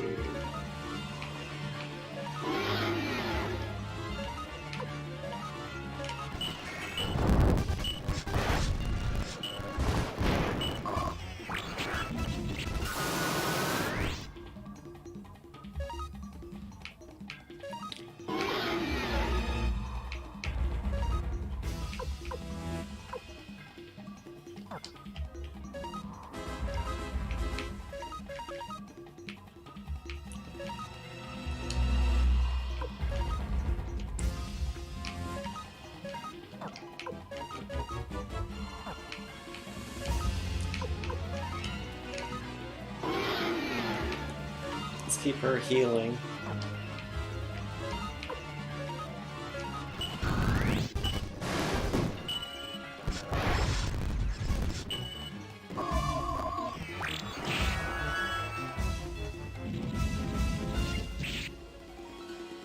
Man, Victor did 700 damage.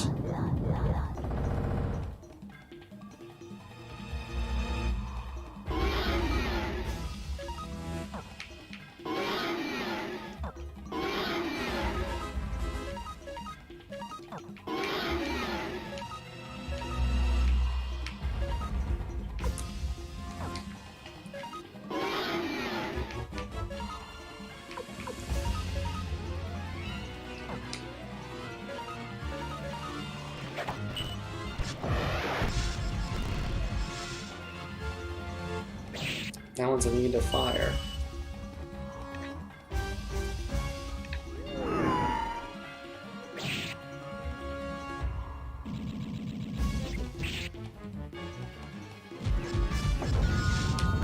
It's kind of important to watch this, I guess. I don't know how much damage he did.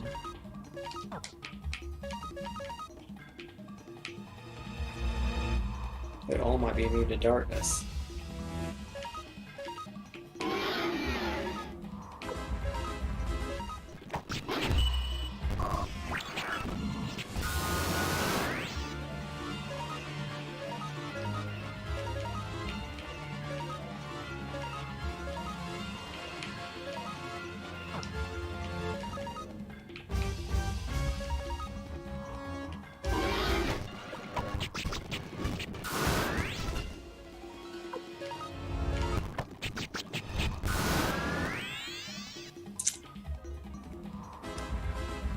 Should have healed. I don't know what I was thinking. I was like, we're good. We're good.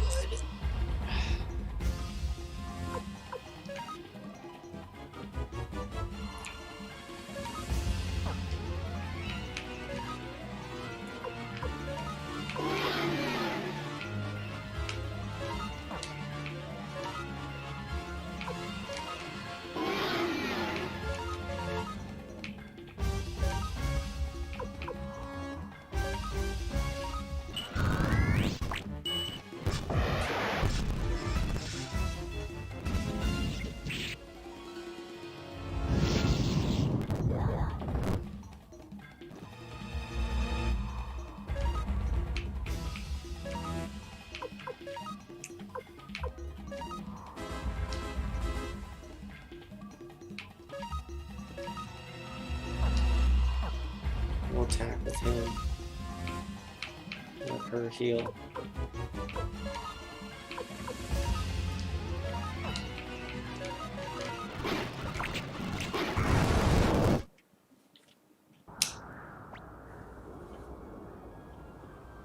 Also, I do want to say one thing about having 6 people.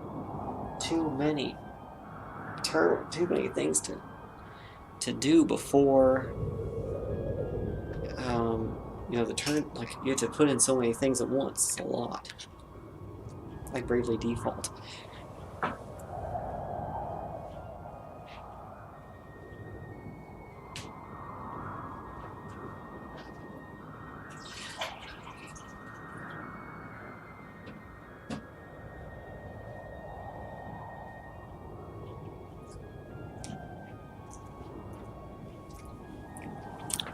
Anyway, back to the ending. Brought to you by water. And Kroger.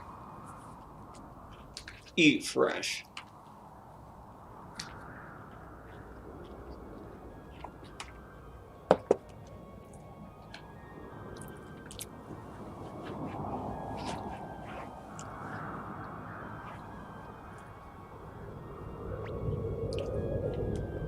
Now we know they're still windy.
Oh, it's the 4 beings inside of it.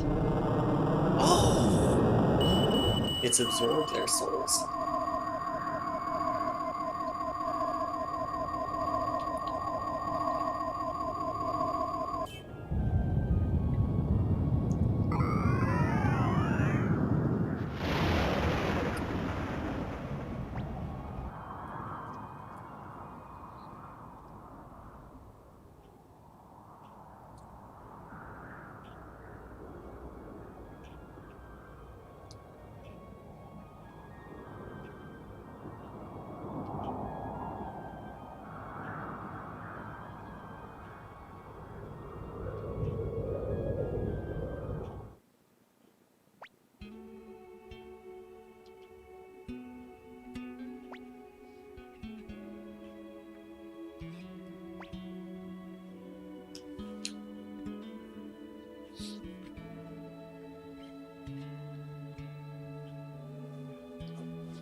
Are you kidding me? You mean he was immune to her this whole time?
No.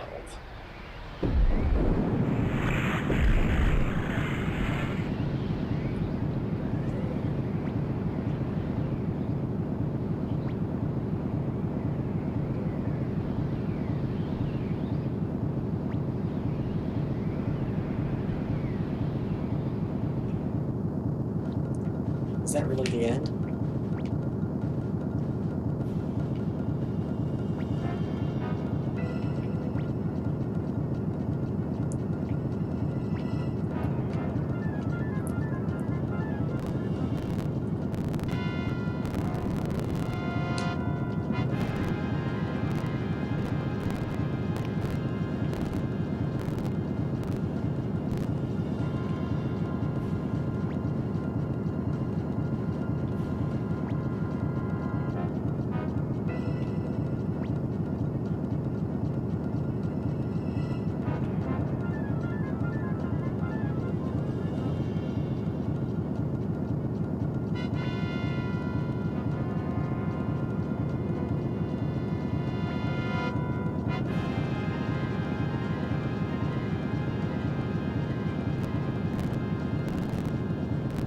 Not flick.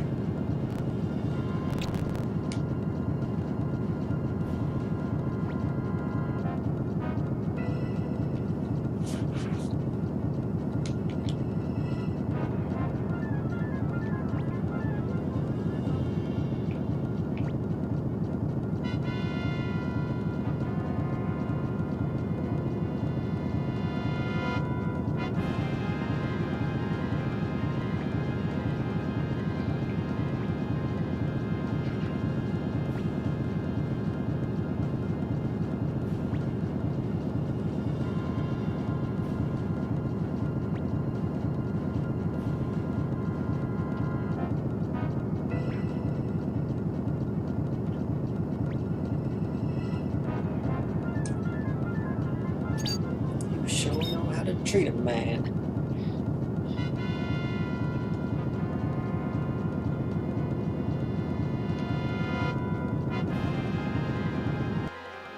A lot of people naming their swords after their girls.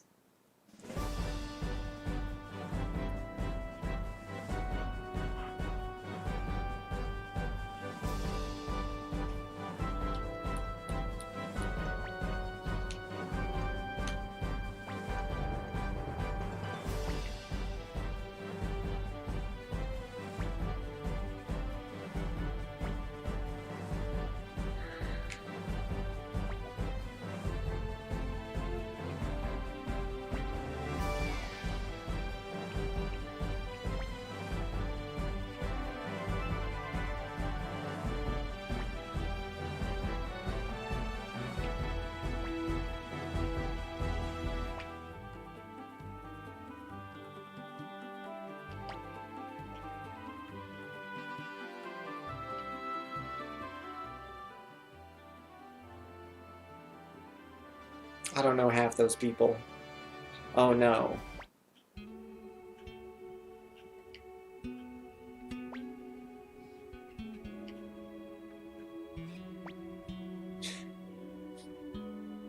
That's why it get me.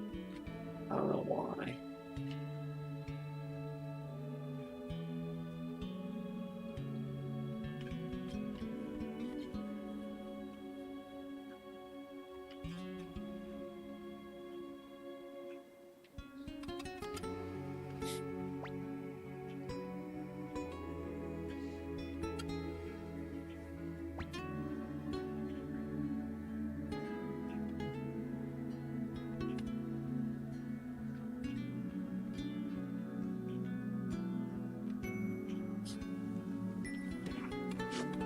That one's good. That's a good one.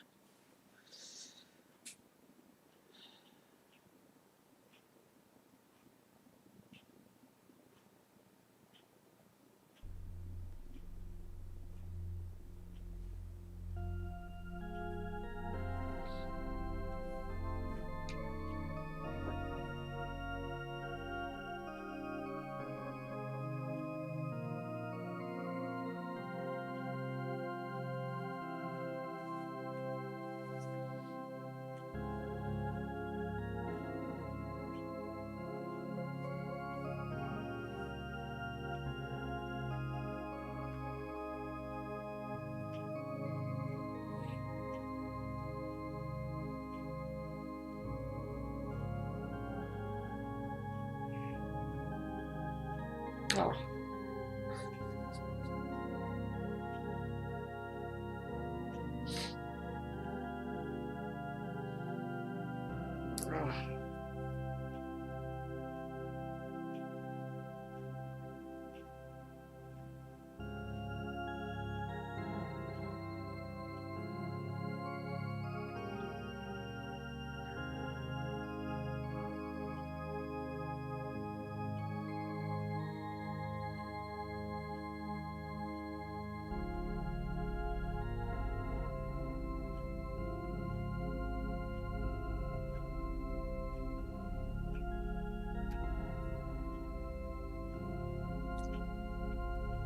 I guess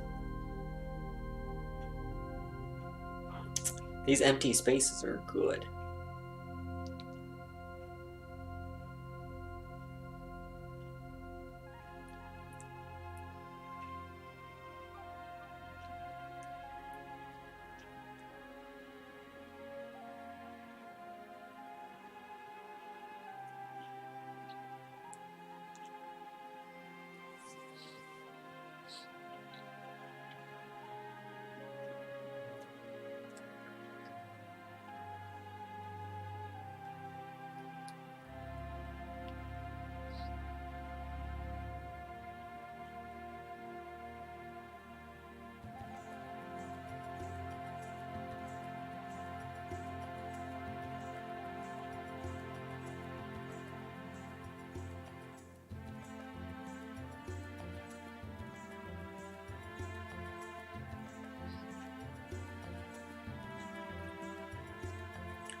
Ooh. Wait, have we seen Meg yet? Or Loto? Lotte? I'm a Lotte.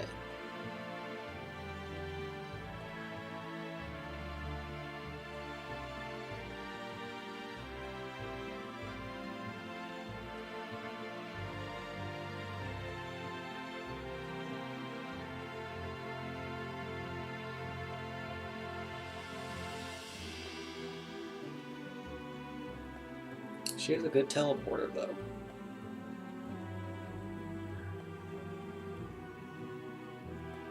Yeah. Good old Meg. Never played with her. It's not... There's a good number I guess I didn't get.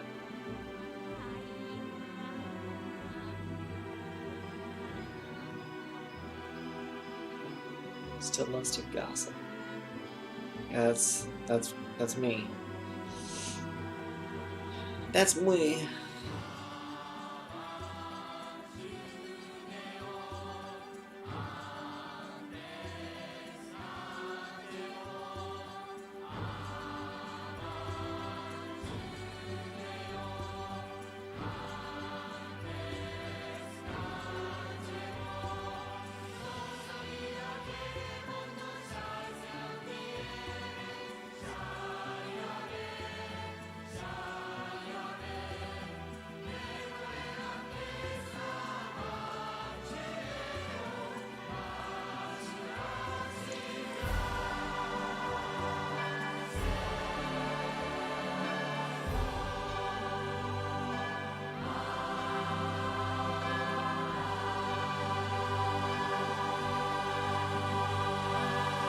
Of course, we end with him.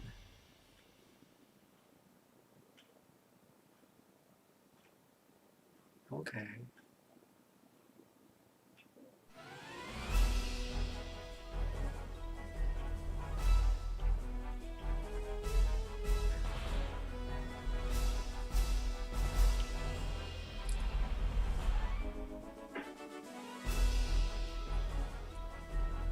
I'm gonna have to see what the perfect ending is. That's for sure. Let me just look that up now. So, I can talk about it.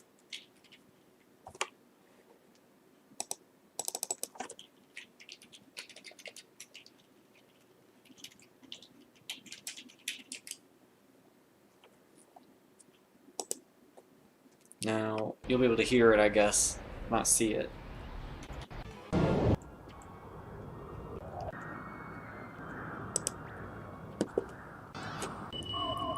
Okay, so you destroy things while you reject me. I liked him and Wendy. Wait, where did the...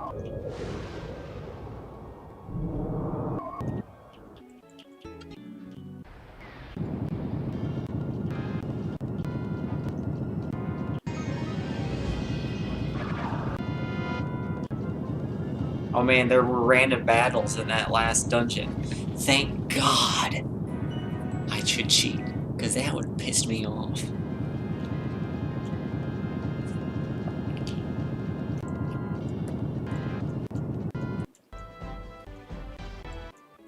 This is just the normal ending.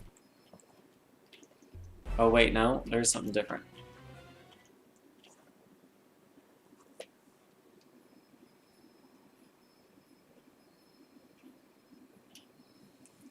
Oh. Okay, so you see Grimiel. That's it? He's just like walking with me? Okay. Oh, and then there's a little picture of something. Me and Grimiel, I guess.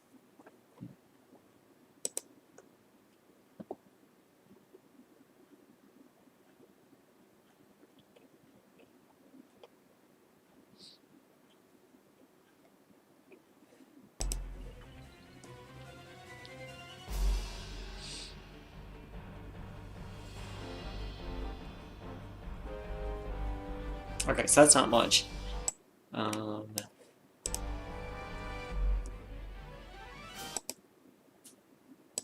Here, let's see if I can keep this going in the background.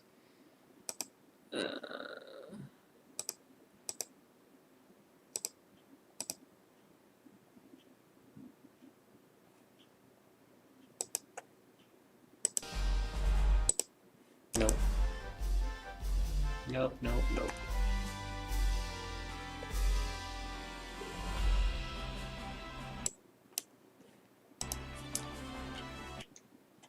Well, unfortunately, let me at least pause to give this 2 stars here. 1 for definitely Matthew's death. Good. That was actually one of the better deaths in the whole game. I love how he doubted himself, if he really did a good thing or not. That's good. Very good. And the other one's probably for just seeing the credits roll, seeing what happened to everyone. I think that's cool. 1 is it made me want to collect them all to make that a full list, so that's genius. 2 is, I got to see who died, which is sad. Sad that Victor and Flick had to die for no reason. In fact, that's the only reason why they came with me at the final battle, just so they could be the ones to die.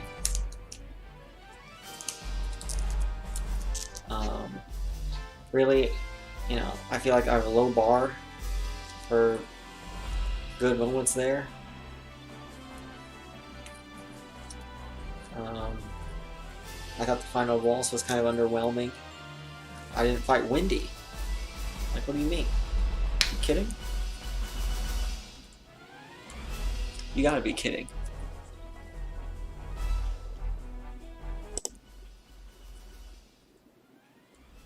You gotta be kidding.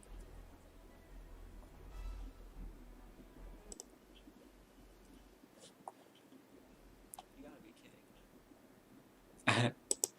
I forgot you could hear this.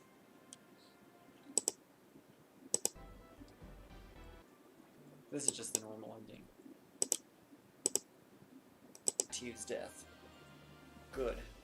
That was actually one of the better. We're just making sure it's working right. He doubted himself. He really did a good thing.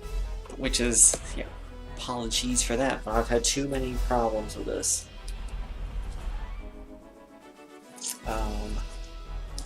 You can't even see the stars. Like, is there any gameplay moments? Like, I don't think the final boss is anything special. I was just confused. I guess it was fun.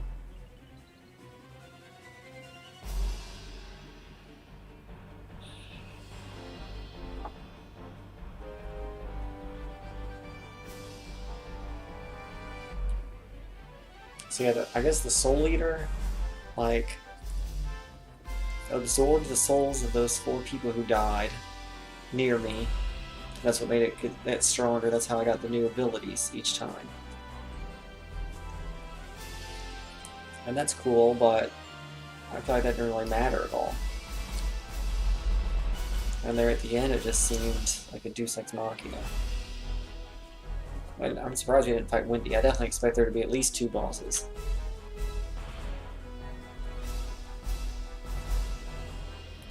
But good thing there wasn't, because I was not ready. Not ready at all.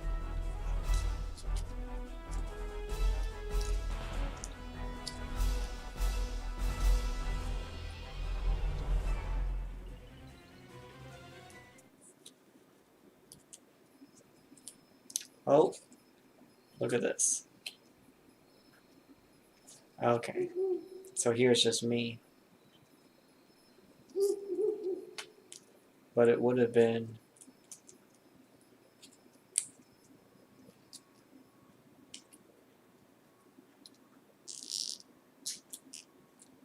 me and Gremio, if I even cared about him. Like, why would he even get revived?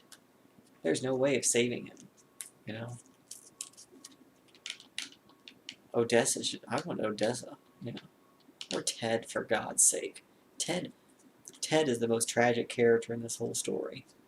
He was alive for 300 years alone with no friends.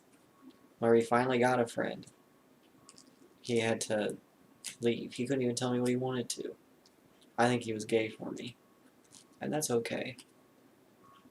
That's more than okay. But I was just so disappointed in that.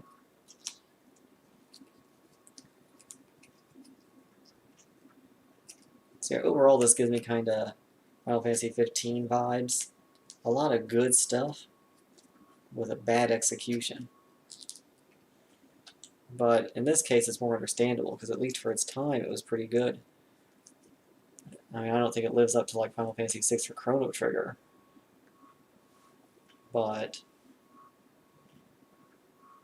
you know, it's pretty good. Now, it definitely makes me excited for the second game, because I see that they have a lot of potential here. Give them more budget, you know, flesh things out a bit more. You're going to get some good story in the next game. So, yeah, I think I've said pretty much everything I wanted to say at the beginning of this, and I don't think the last dungeon changes anything.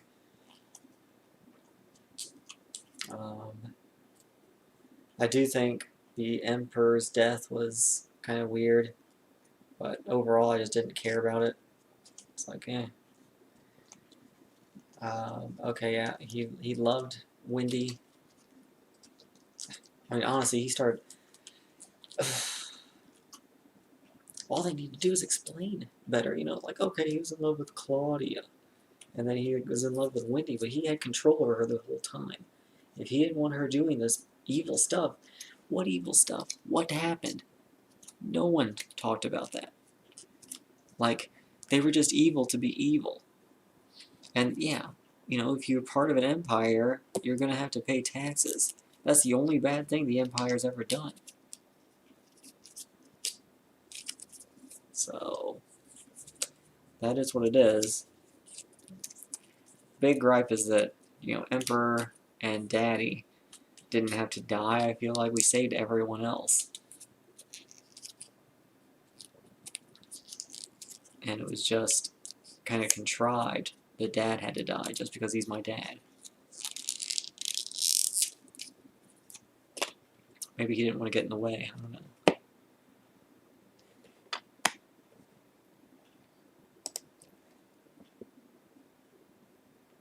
Okay, so I'm going to peace out, and we are going to start Suikoden 2 momentarily, I think. We'll just keep going.